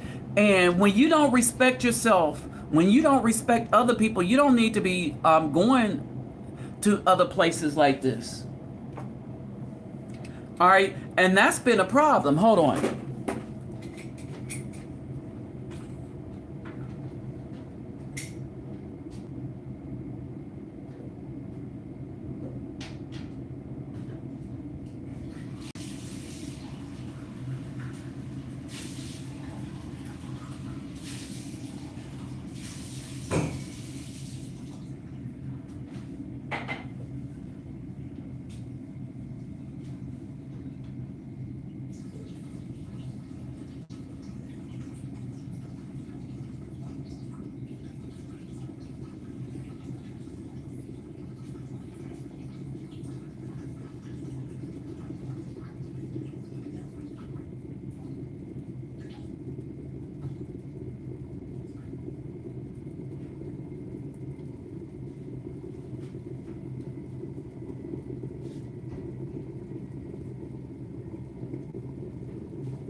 All right, so one of the things y'all need to understand is there's a difference between passport brothers and content creators. Content creators are not passport brothers.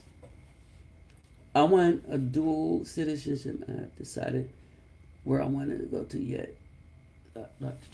Yeah, that's true. All right. So let me say this. I still smell like coffee. Hold on for a second.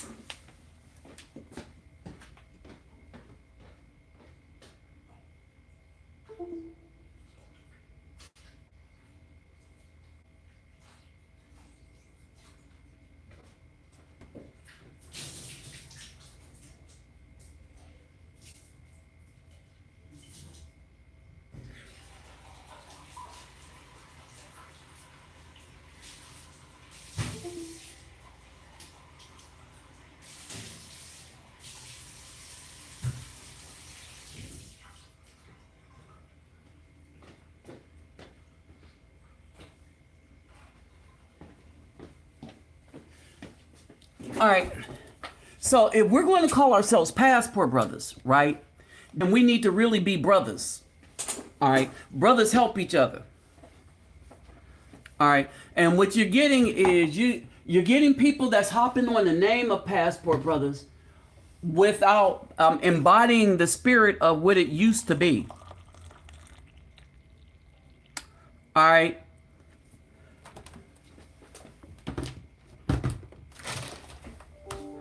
All right, so they're not embodying what it used to be. Passport brothers used to be about brothers that we would hook up, put brothers on game about what's going on in an area. We would teach each other about communities. We developed communities with other brothers within the community that we went to. Like all the people I know in Brazil, all the friends that I have in Brazil didn't come the first day I was there. All right. I went there and I showed myself to be a friend. Take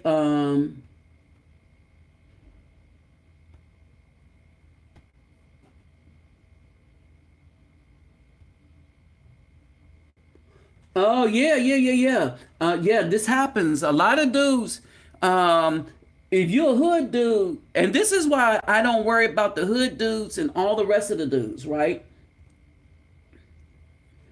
Um, yes. Do you as I was driving the other day, and I was like, the United States is a beautiful place, but it's like the females that we're talking about. It's a beautiful place, but it's a toxic place to be in if you're an Afro man. All right. And I liken it to the beautiful plain plants that you like, oh wow. And as soon as you touch it, you die. That's what the United States is becoming for the black man. The Afro man. It's a place of danger where you don't know what's dangerous and what's not. Hey, what's up, Crypto Dynasty? All right. And that's the sad part about it. Hey, what's up, Daniel? All right, that's the sad part about it. When a place is so dangerous and toxic to a group of people, whereas, and here's the thing. So what's happening is the black women are trying to shut down the conversation because they don't want the word out that they are the toxin that we are trying to combat, right?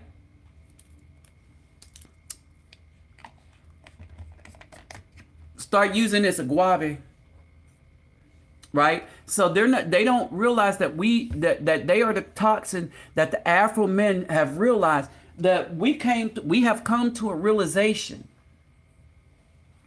All right, we now understand the danger that we're in. I want y'all to think about that for a second. The Afro man now understands that he is in danger in the United States. How bad are things when he start that the Afro man has to he's forced to realize this now. It is indisputable that the United States have become a hazard to a good Afro man. Yeah, K Dot. All right, it's not in dispute anymore. It was in dispute when we didn't have all the data. It was in dispute when we wasn't really looking on Google to see what was really going on in the community. It was in dispute before brothers really started talking about it.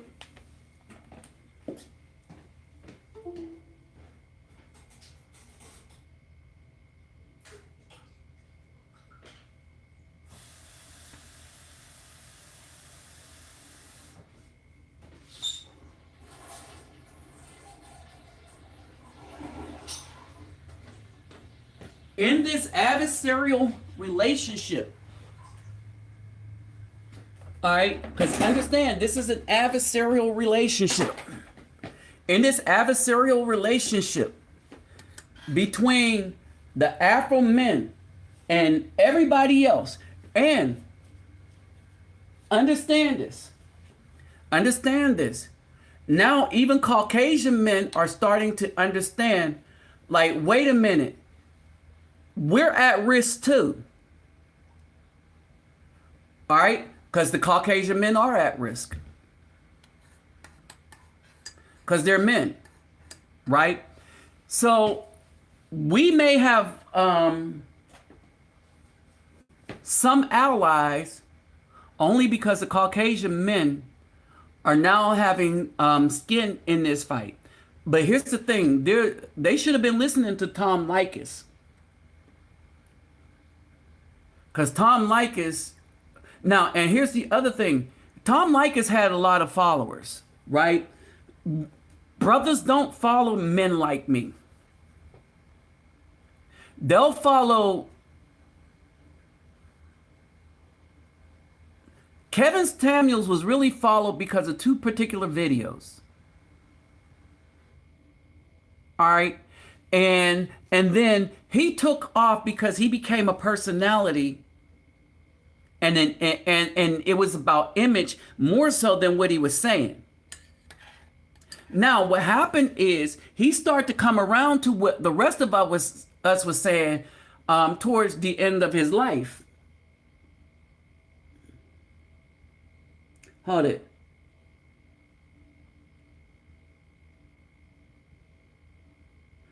I tried typing on Facebook that they are toxic. Hold on a second. Hold on, I'm gonna read some of these comments. Oh, JJ drove big rigs nationwide, Canada.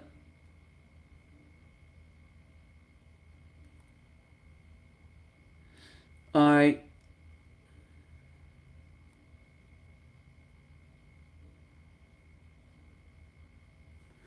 Oh, man, I buy big bottles of this agave and when I'm in Colombia. So here's the thing. My health gets better because of things I learned outside of the United States. Facebook.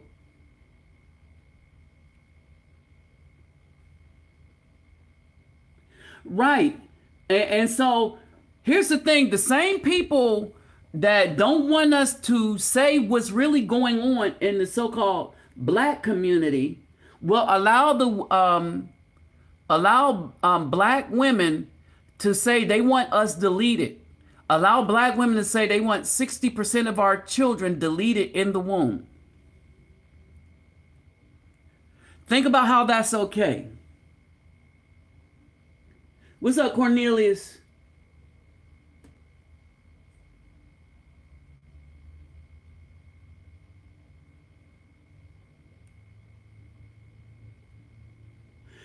Mr. Pirate Brain, no. Remember, if anybody, so they have to reach out to me. So what happens is, and this is why they're not real brothers, a lot of them.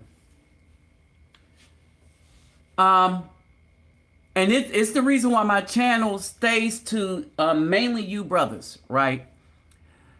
One of the things is this, that a lot of these dudes, they go and they want to become big, and they want to become big influencers. Me, I go to Brazil for a particular purpose, and that is to benefit the community more so than myself. And they go to benefit themselves more so than a community. And so basically, they only hook up with brothers that can make them bigger in the arena that they're trying to be in. All right, it's marketing 101. It's not about being a good passport bro. One of the guys, he's from Canada, Riley Benoit. All right, I discussed things with him. We talked about mushrooms. His lady just passed from cancer, and that's a sad story in itself because it was missed because of the conduct of the doctors during the lockdowns. All the stuff that we're finding out now, we've been saying, but instead of concentrating on the real illnesses that people were having, they missed her cancer. And she's now passed on because they missed it when they could have caught it.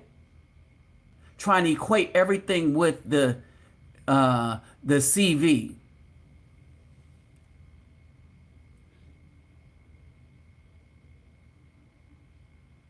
Right.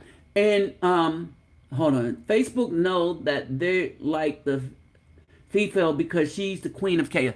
And here's the thing. And so when we check that, and this is to Tabby Talks, right? When we check them, and when we start checking them dudes, that if you notice that the people that have all these shows that have females on it It's to get an audience. Why? Because audience want to see the females. Audience want to see dudes dog out the females and nothing gets solved. Audience want to see these things, right? Audience wants to see men say to females stuff that they won't say to them because they too damn scared to say it to them. And if they would just grow a pair and speak candidly to them in real life, maybe a lot of this stuff would go away. All right. But instead, females and this conflict and chaos that you see all over YouTube, TikTok, and all the rest of that stuff is to get views, not to solve a problem, which is why cannot be solved. Nothing can be solved anymore because the BW is too far gone. Right. The other thing is that we have awakened and understand that they H8 us as good Afro men.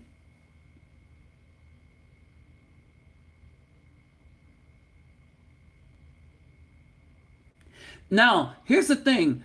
A lot of Caucasian men are starting to understand the system wasn't built for them too. It was only built for the minority of Caucasian men that's trying to control everything. Right? And they fell into the trap thinking that they were on the same team. Now that they're realizing that they're not on the same team, guess who they're following? The Afro men who had a spirituality that says, no, this is BS from the beginning.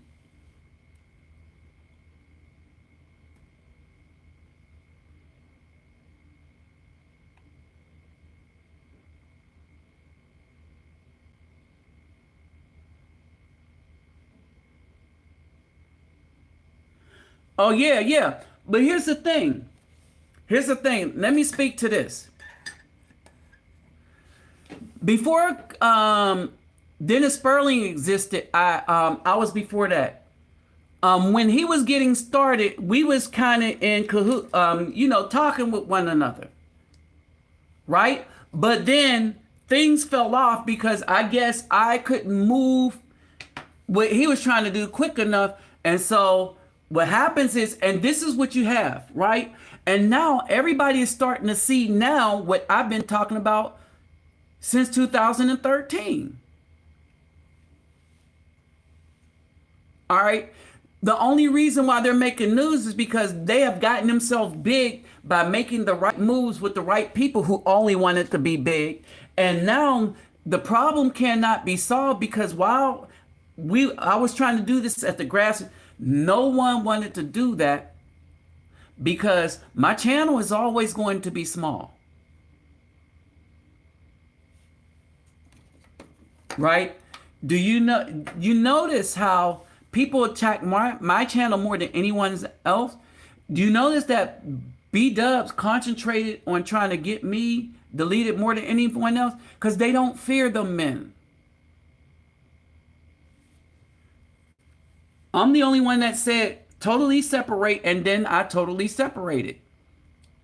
Y'all know I don't allow none of them on my stuff. The only ones I allowed to comment is like Bertha, and Bertha can comment anytime she wants because I know she, even if I disagree with anything she might say, I know she mean well. I know in her heart she mean well, so I could take that, even if we disagree. And I don't agree to disagree either. But if we disagree, it'd be cool with me because I know she mean well. She don't mean anything in malice. Mechadon, she's more hardcore, but she don't mean it in malice. And that's the difference, right? The rest of them mean stuff in malice because they come to you to lie and promote an agenda, and to lie to promote the agenda. And dudes are okay with giving them a platform to do that on. No, not me. I don't do that.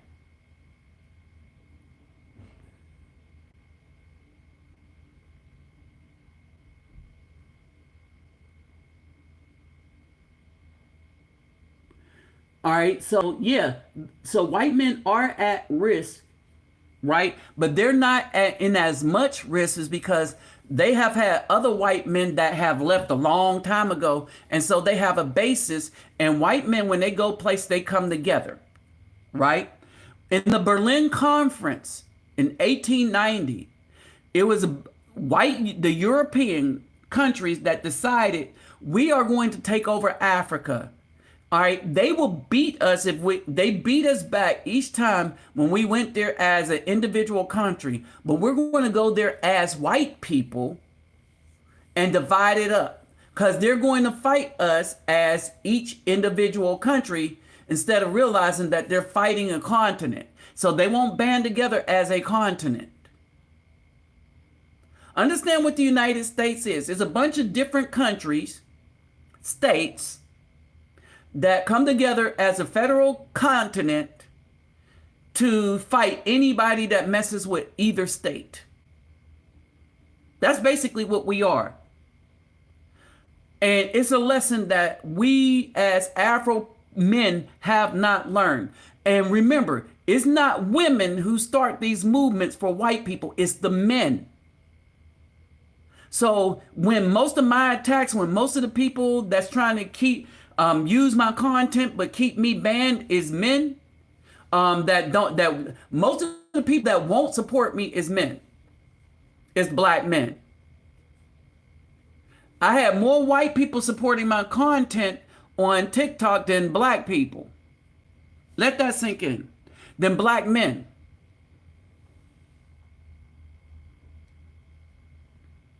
All right. White men like when I talked about not only black issues, but the political issues and stuff and how it affects black people, because they could now relate. And then they'd be like, oh yeah, we're going through that too. Oh, you are? All right. I speak specifically to my community. And they appreciate that because then they say, oh, so that's what's going on. Well, this is how this thing that you're talking about that is affecting your community is. And I was like, I figured something like that. But they need to say it because I don't live in their community. Their experience is not mine. So when you say that they're going through some stuff now, yeah, I see it. I see that they now recognize.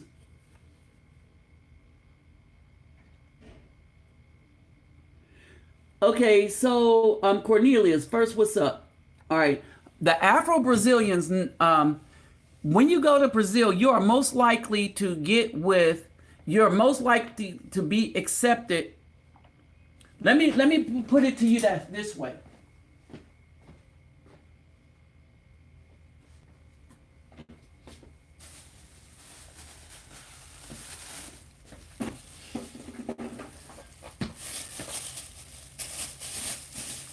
I am going to show you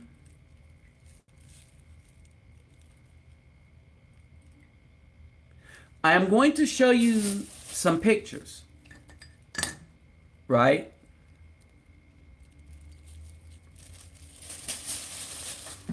I'm going to show you some pictures.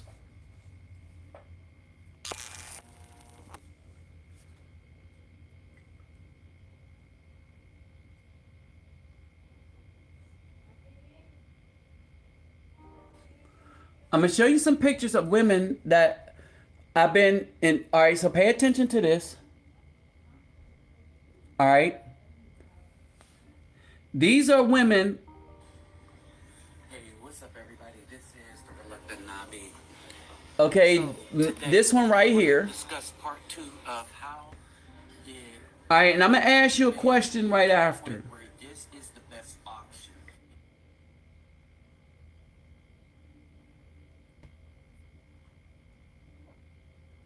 All right, and what I'm showing you is in Brazil,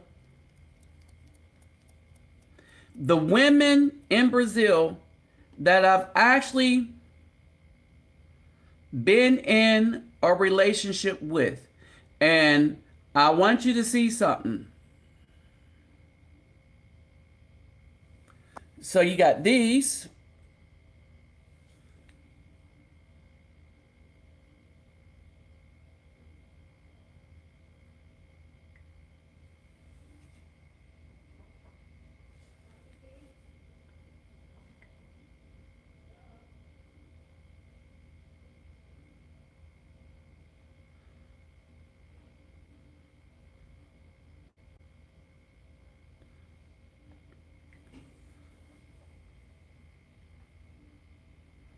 All right.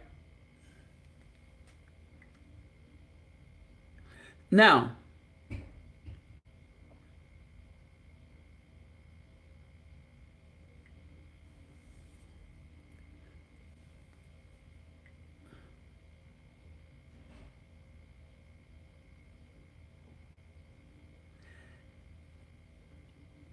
and there's a point to be made in these.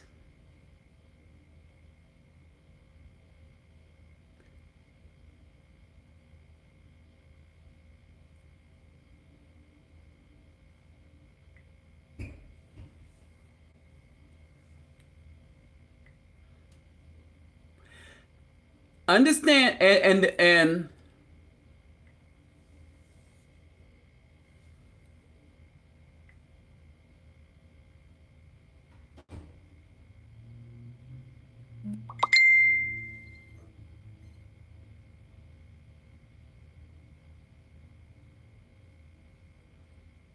now, one of the things I want you to understand is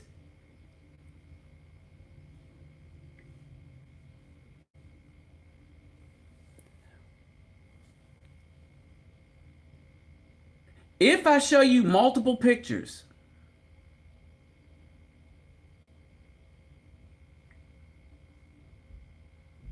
if I show you multiple pictures, right?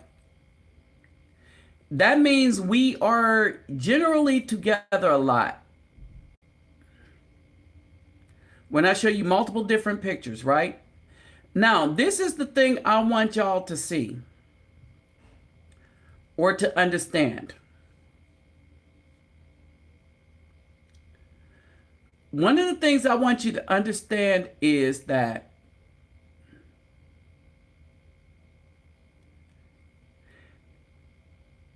if you saw only one picture of somebody,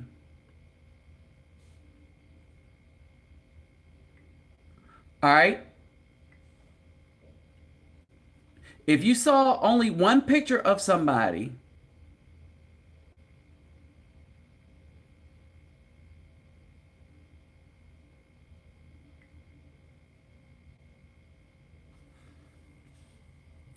all right, if you saw one picture, only one picture of somebody in one kind of situation,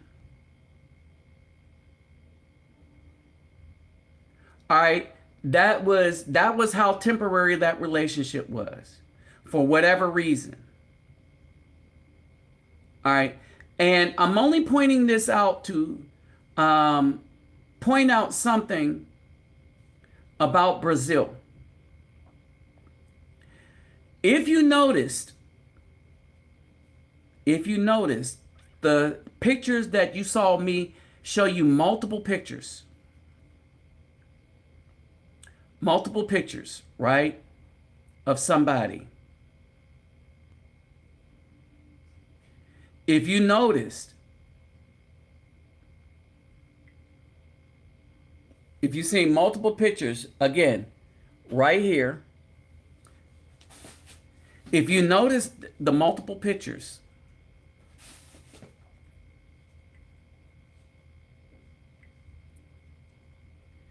then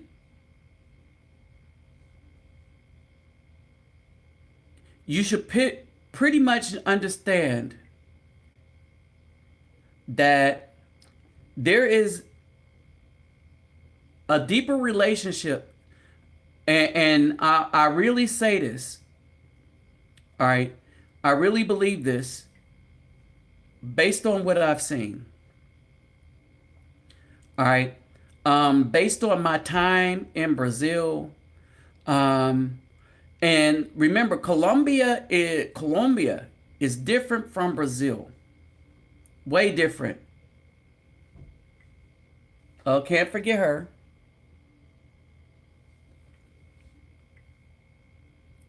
All right. Colombia is way different from Brazil. And Colombia is different in this way, that Afro-ness is embraced by Afro people in Colombia. So understand, let me say that again. Oh, and let's not forget Psycho Woman. I spent a lot of time with her, but she was, oh Lord, have mercy. There is one I was going to show you, but she would. I think she has another dude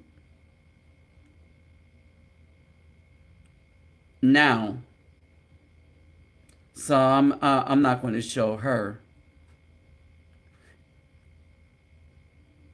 and the picture she sent me.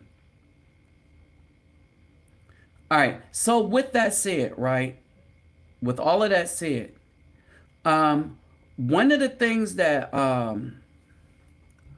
one of the things that's the deal is in Brazil, um, the darker women have been programmed by their moms to not be interested in dark-skinned men because of a scheme that the government came up with in like the 1920s, that if women wanted that the women could improve their race by bleaching out the melanin.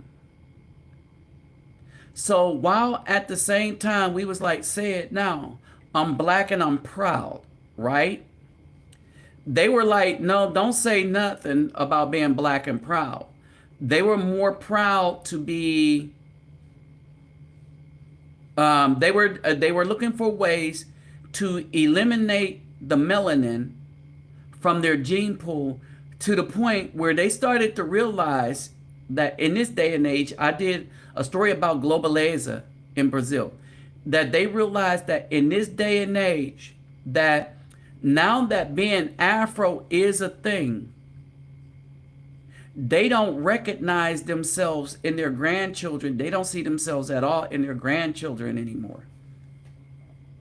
Hold on.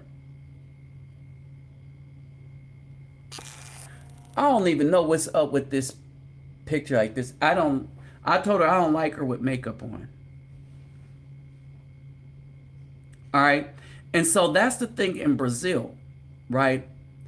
And in Brazil, the Afro Brazilians, as far as relationship and as far as marriage and long term things and stuff like that, it is a real issue. It's a real issue when we're looking in when we're looking at Afro Brazilians and stuff like that. And the reason it's an issue is that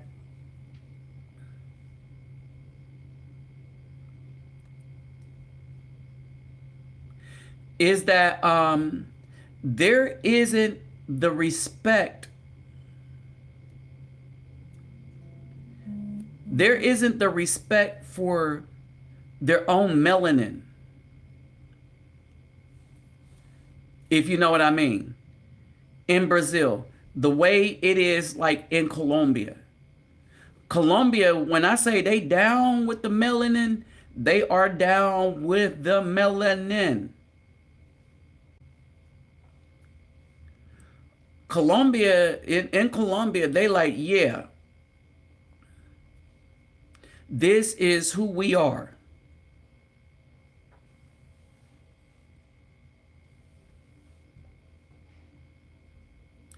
In Colombia, they're like, this is who we are, right? We're melanated. We're happy about it. We are doing our thing, this, that, and the other. And in Brazil, not so much. And being proud to be melanated is only now becoming a thing in Brazil when we're talking about the women in Brazil. But for the most part, the darker the berry, the more they want to lighten it up.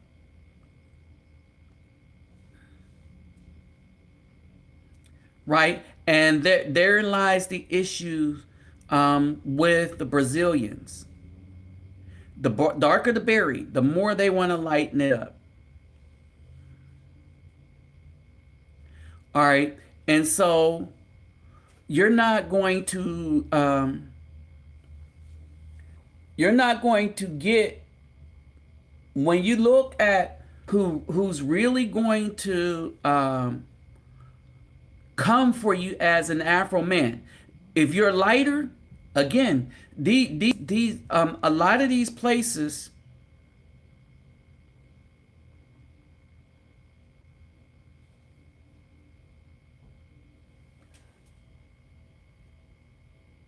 lot of these places, right?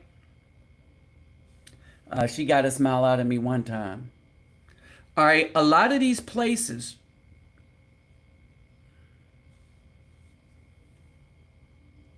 So yeah, that was the crazy one. A lot of these places and a lot of these people, right? Um, the head job that the U.S. Hollywood industry have done on people in these places, in many of these places, to get them to despise melanin is really, really deep. It's heinous. It is heinous, right? But when you really look at it, when you really look at it, um, the fact that we still achieve, the fact that we as Afro men are still desired, and for them to not get this understanding, like, why are they desired? We did all this stuff to get people to despise them, right? It says something. Now, here's the other thing. The Afro Brazilians are starting to lose out big time as well. All right, because brothers are getting there, and we're coming there with this sense that, okay, the Afro Brazilians ain't cutting for us. All right, and so because they're not cutting for us, we're just not even going to waste our time and money. Okay, so it's like we're not going to waste our time and money. So we are just going to go out with whoever like this. In other words, when the not so melanated women come and approach us, all right, we in there. Okay, we're going to be down. And we're going to be down for that because at the end of the day, why waste time on women who were taught by their moms to despise melanin? All right. And so they're losing in the culture wars, they're losing in a bunch of places as a result of this.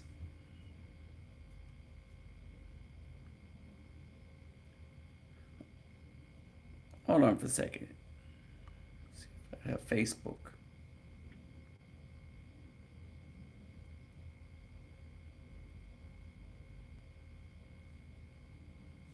All right, so these women are losing. Here's the thing: everybody else has what? I don't know what's going on.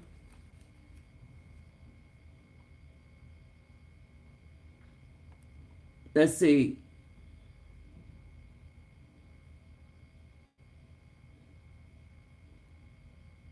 Hold it. I no longer. Let's see. So let's see what's up here. I have to read the comments on the other thing. Yeah, so Dennis Sperling is starting to see what we've been saw, right?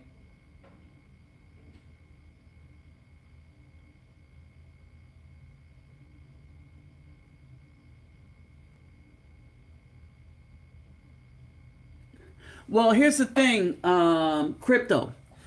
the brothers in the it will go to Caucasian women because if you really look at it, right? If they're not valued by B Dub, why wait on them?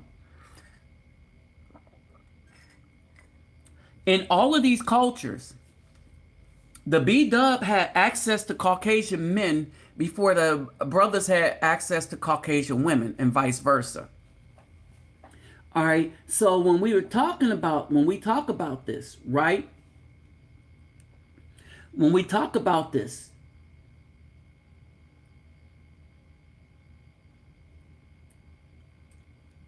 oh yeah, yeah, yeah.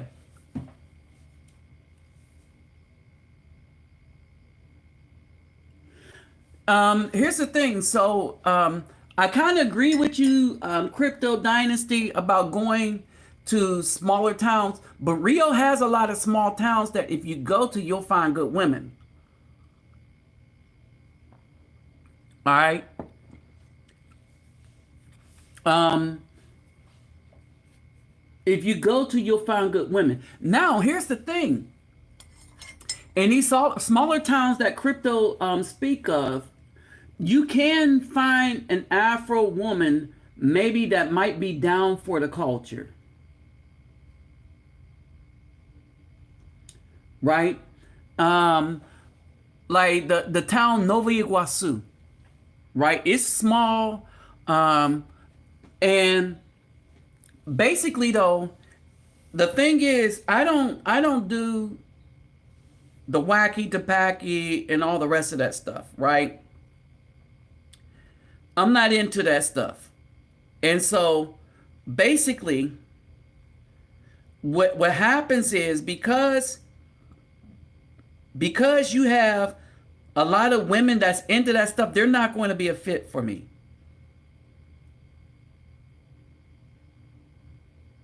See what I mean? They're really not going to be a fit for me. And so because of the type of lifestyle that I leave, while it is said that I may be a good man for other women, it don't mean that those women would be a good fit for me. Because like I said, the crazy one, the reason why we split up because she wanted me to go at 3 o'clock in the morning to find her some wacky tobacco. And here's the thing. Even though I don't use it, I knew where I could go because look at who I'm friends with. All right, but am I going to go there? No, oh, hell to the no. I don't want that kind of woman in my life. Right? And just think about it. You do it once, then you're going to be making them runs all the time. All right, and then she might want some serious. I wasn't even going down that road. I was not traveling down that road at all. Yet, nope, never, right? And so that's basically it. Just be me, I'm not just because something look good, I don't think it is good all the time. All right. I trust who's with me. I trust who's a friend. All right. And that's the level of trust that I have. I trust who's with me and I trust who's a friend. Right. I trust my friends by those that show themselves to be friends. So everybody that's coming to, hey, bro, what's up, man? That ain't a friend. All right. When I say I've been involved with a woman, that means we crossed the line. That bound chicken wow wow line. All right. And so that's what that means. We crossed the bound chicken wow wow line. All right. So all the rest of that stuff is just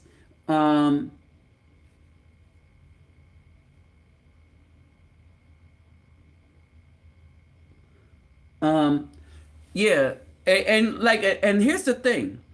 And so everybody's using general nice term for women that aren't worthy of the terms that's being and they're using it because they're afraid to call them what biblically what they would be called. See, this is why I don't like Um,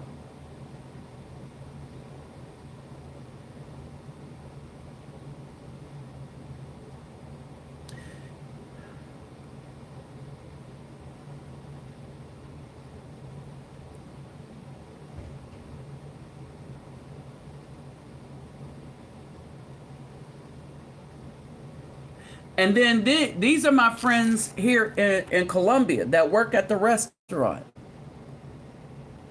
Now, from here, it's hard for me to tell which one that I talk to, because as you see, they're twins, right?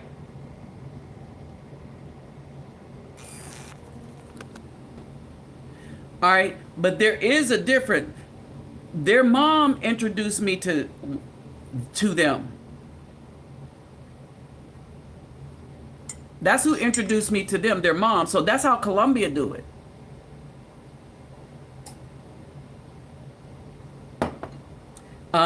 Colombia is who you know.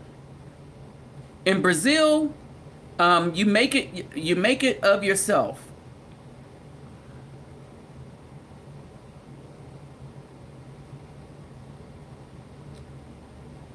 And so in Brazil, is what you make of yourself.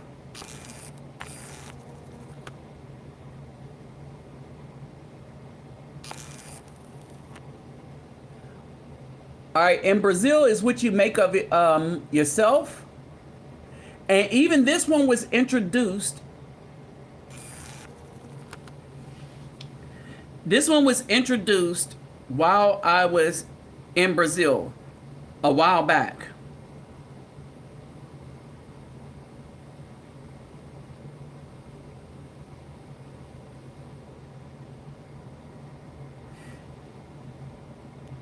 And then when we talk about the Holloman thing,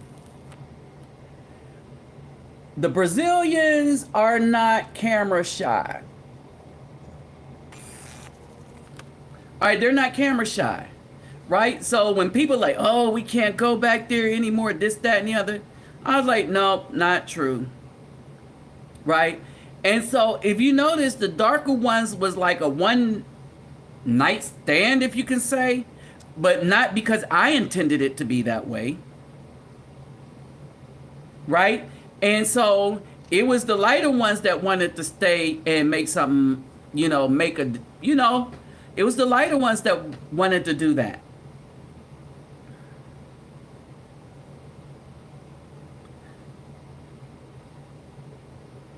It was not the darker ones. All right. But when we talk about Colombia and stuff, when we talk about Colombia, it's a different atmosphere, and this is why, like in Colombia, they operate differently. It's the mom that the family that'll try to set things up. That's how the Colombia, and then Colombia, the Afro Colombians will show you favor as much as everybody else. Okay. All right. So the Afro Colombians, when they like you, all right. Now, let me break this down like this. How many people that go to Colombia get pictures taken like where they're sitting all up, hugged up on you, trying to kiss you in the face in your lap, right? So, and that's the thing, right? And so basically, when we look at all this and when we look at the possibility for relationship and stuff, it depends on the culture and it depends on the identity that culture embraces, right? Because here's the thing, if you speak English, Spanish, or French in any of the, or Portuguese in any of these places, that's not your native tongue. That is the tongue of your oppressor. Now, if you understand that, for the women that understand that, for the brothers that understand that, in these places like Haiti, the Haitians understand it. But how many Dominicans understand that Spanish is not their original language? The ones that understand that that's not their original language, they're probably going to have more in common with brothers. All right, because remember, brothers are way. Here's the thing: brothers have always led the way on finding out who we are, and then the B Dub just came in on a bandwagon for the attention that the brothers was getting. So the brothers was getting a lot of thunder from having all this knowledge. Now the B Dubs want to come in and take it over as Queen Mother Goddess, right? But notice how brothers approach it with logic, and oh damn, and the sisters are Queen Mother Goddess.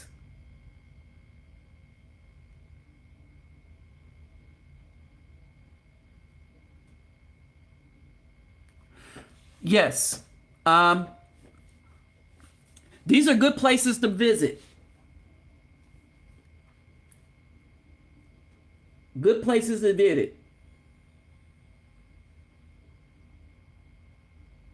Right. Crypto Dynasty. That's it. That's it. And the reason why they love Jesus is because that's how you get them away from actually following the commandments and stuff. They love a fictitious character who tells them, I'll forgive anything you do to somebody, right? And they're brainwashed into that. So they treat people like crap because they think that this fictitious character is going to forgive them. Not realizing that in Isaiah, the Most High said that he is the only one that could forgive a sin. Oh, well, that's good. But they say that we go by the Old Testament and stuff, but we don't need to go by it. I said, then how do you go by it? Then the only thing you need is the New Testament. You don't need nothing else attached to it. No, but we used it because the Old Testament, and then they try to do this hermeneutics gymnastics to try to, and I was like, nope, you're talking to the wrong one. I understand what hermeneutics is. You're trying to marry the fake thing up with the false thing and then use the fake thing to say you don't need the real thing. You're trying to marry the fake thing up with the real thing.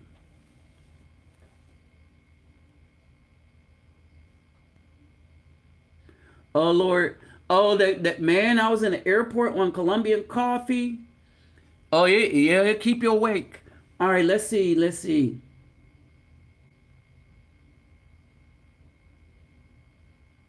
Okay. So my Flamingo team, why do I love them so much? It isn't the team that I love.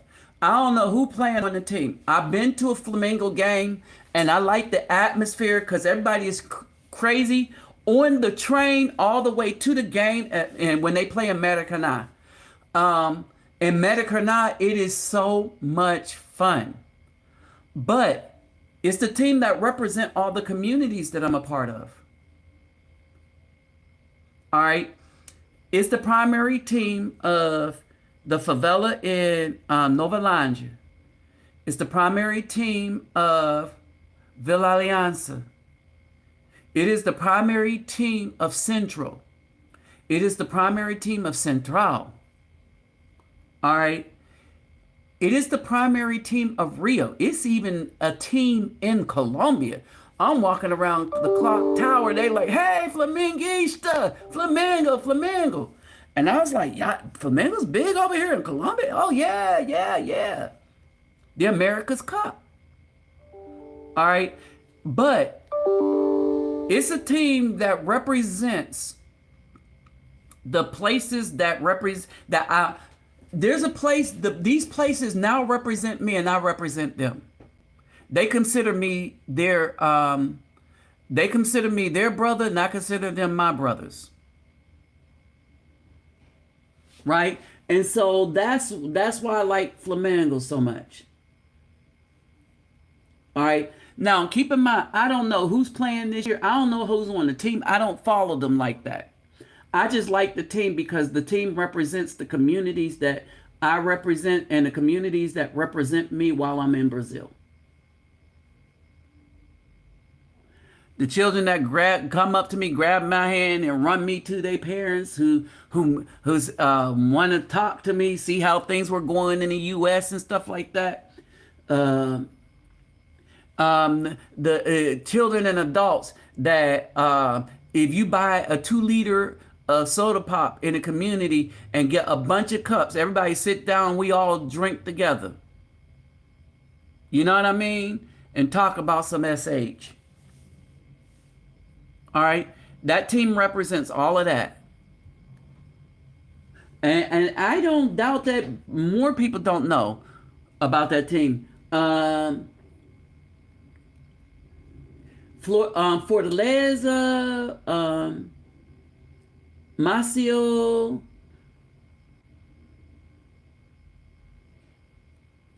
Amazon in Brazil. Yeah, these are good places to visit.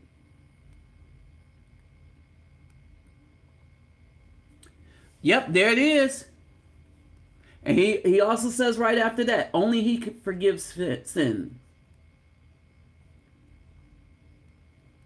Yeah, I don't even smoke, right? That's the other thing I found out. A lot of Afro-Brazilians smoke cigarettes, more so than Caucasian Brazilians. And the further you get in the hood, the more cigarette smokers you see. They still don't smoke on the level of what people smoke, how people smoke in the U.S.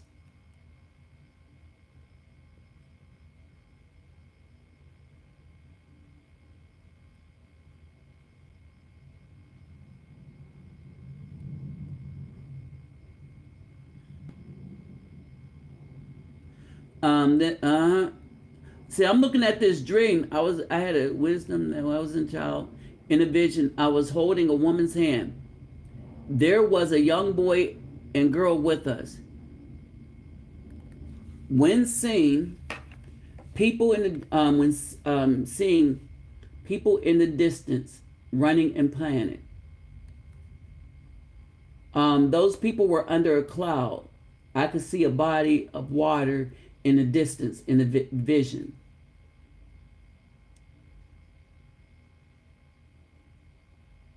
Wow. King James, 45:5. I am the Lord, and there is none else. There is no God beside me. I girded thee, though thou hast not known me, that they may know from the rising of the sun and from the west that there is none beside me. I am Lord, and there is none else. And if you take Lord and translate it, it says, I am Jehovah, and there is none else. Thanks, Crypto Dynasty. So he says, I am Jehovah, there is none else. So just replace Lord with Jehovah, or Yahweh, or Yahweh, or Ahaya.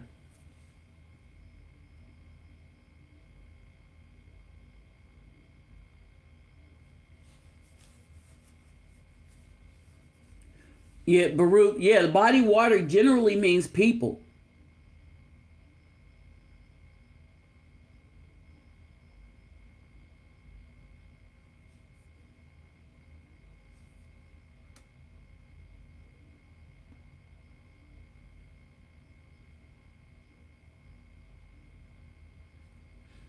Mm-hmm. And so basically, and so this is why this is. When you can get people to worship Jesus who never existed. Now, understand, I'm saying Jesus never existed, but the reason why Jesus exists was because of the Messiahs that existed at the time of the Flavians. Remember, Flavians created Jesus so that you would know the purpose of the Messiahs that came about. And Messiahs are men, born of men. Hold on.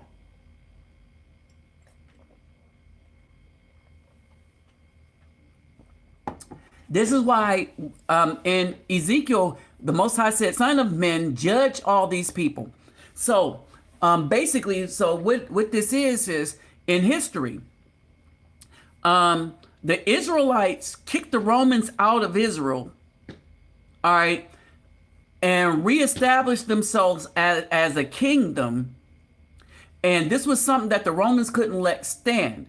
And this all happened because Nero wanted, I think it was Nero, wanted them to put swine and a statue of him in their temple. And they were like, it wasn't just no, it was hell no.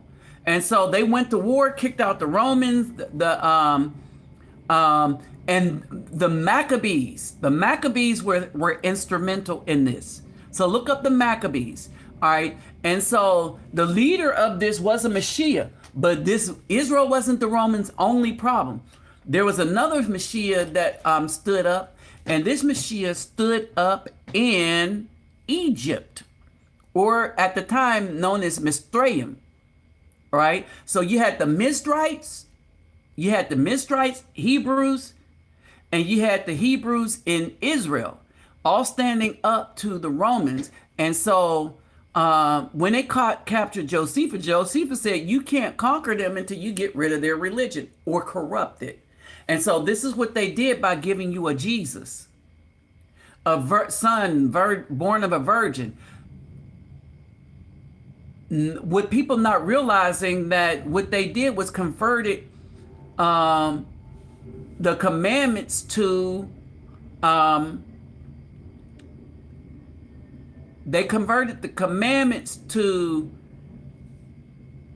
Mithraism and Apollo worship, where you have son and son of God, which then was the title of Titus.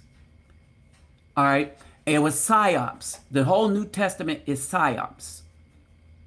All right.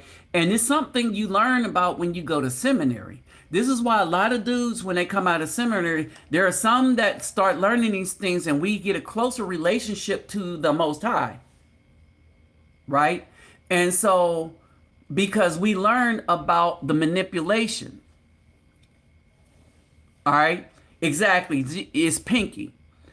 And so we learn we start learning from Atwell and all the documents, and start looking at what the Romans were doing at this time, and start understanding the truth of the whole New Testament Christian religion and the worship of a God, man, child and stuff, all of which is against the commandments. There is no putting a holy seed into a woman. That's corruption. That bred immortal versus a mortal woman, it breds evil. The Most High said this.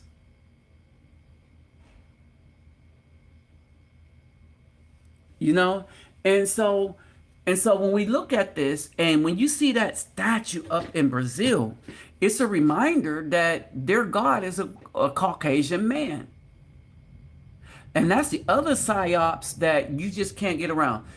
Because men come to realize, you know what, this is unnatural to worship such a people that they committed genocide and they're destroying the earth. But women don't see that. Right? Especially in these countries. All right. If you get, it's so deep that in Colombia, there are ways to take a wife. But if you go before the Catholic Church and marry, the Catholic Church authority is greater than that of is greater than that of the government itself.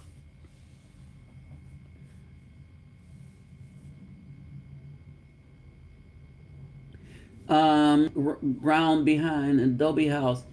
In the vision, we were all holding hands, standing by the back door of the house. I've had several other visions too.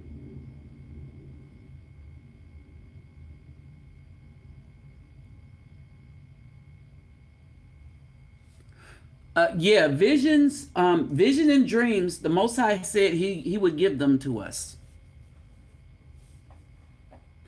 The thing is, to understand your visions, you need to understand the commandments, and you can't base them on new religions.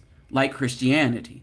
This is why the Most High don't really speak to us, because we try to equate that to the Jesus religion, right? And to how Caucasian men have an understanding of our historical relationship with the Most High. Remember, the Most High had a direct relationship with us, the melanated man. And so that our hair and melanin absorb energy and sound energy from everything that he made. And then the Caucasian man says, no, you're misunderstanding your deity. You need to understand your deity from our point of view. And no, you need to get rid of all that garbage. And all these people trying to give you Paleo Hebrew and stuff, even when they're giving that to you, it is from their point of view based on Caucasian men. Something Zimelu said to me. So I stopped by to see the brother, and something he said to me. He said, brother, you know what? And we was talking about how we do not live in fear of the Caucasian men, but for two different reasons, right?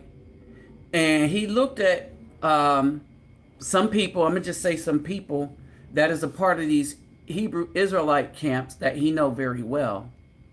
And he said for them to be doing all the yelling and stuff that they're doing, they are still awfully afraid of the Caucasian man when he comes around.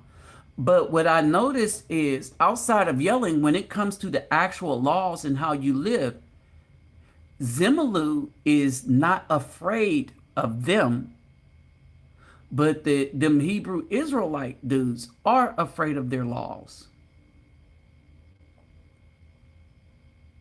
Understand this. All right.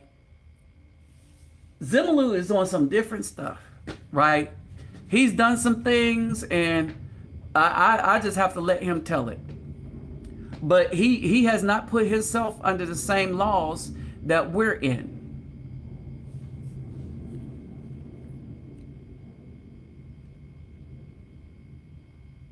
Yes, Borgias. Yes, the first crime family. No, they're not. No, they're not. They would be the Flavians. The Flavians got them beat by a couple hundred years. But they are a close second. They are a close second. And so, yeah, so this is how all this stuff pans out. But man, I done been here a minute. So let me get ready to bust a move and be out with this one. And I will holler at y'all at the next one. I just wanted to do this afternoon because for the brothers that donated, thank you. This is dry, so I can start packing these. So thank you for allowing me, helping me with these. I got a whole bunch more I have to write on.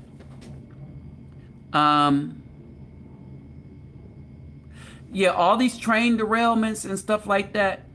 All right, but it's nothing that the righteous have to worry about. We have to worry about is how to navigate through all of this. All right. So with that said, I'm gonna be out. I'll holler at y'all later. Peace, love, and soul. And y'all be good. All right, peace. I gotta finish packing and getting this stuff organized because it's gonna be time for me to leave. See what I'm going to take. And I'm gonna start packing for Colombia because when I come back from the DR, and this is going to be an excellent trip, I'll be going straight into Colombia, and this will be okay simply because I'm not going from Spanish to Portuguese. I'm going from Spanish to Spanish. So hey, I won't have to switch my brain up. All right. So with that said, I'm out. Peace, love, and soul, everybody. I'll probably do another one of these pretty soon, like in a day or two. All right, let you know how the packing and everything is going. Oh, don't forget my PayPal and Cash App is in the description box. But before you donate to anyone, you make sure yourself and family is you take care of yourself and family first. and you give from out of your abundance. Nothing should be a sacrifice. But if you hit the lottery, you came into some change and you looking for somebody to help, hey, y'all can help me do what I do for the community. What else? So with that said, to all you future lottery hitters or whatever. But anyway, with that said, y'all, I'm out. Peace, love, and soul. I'll talk to y'all later.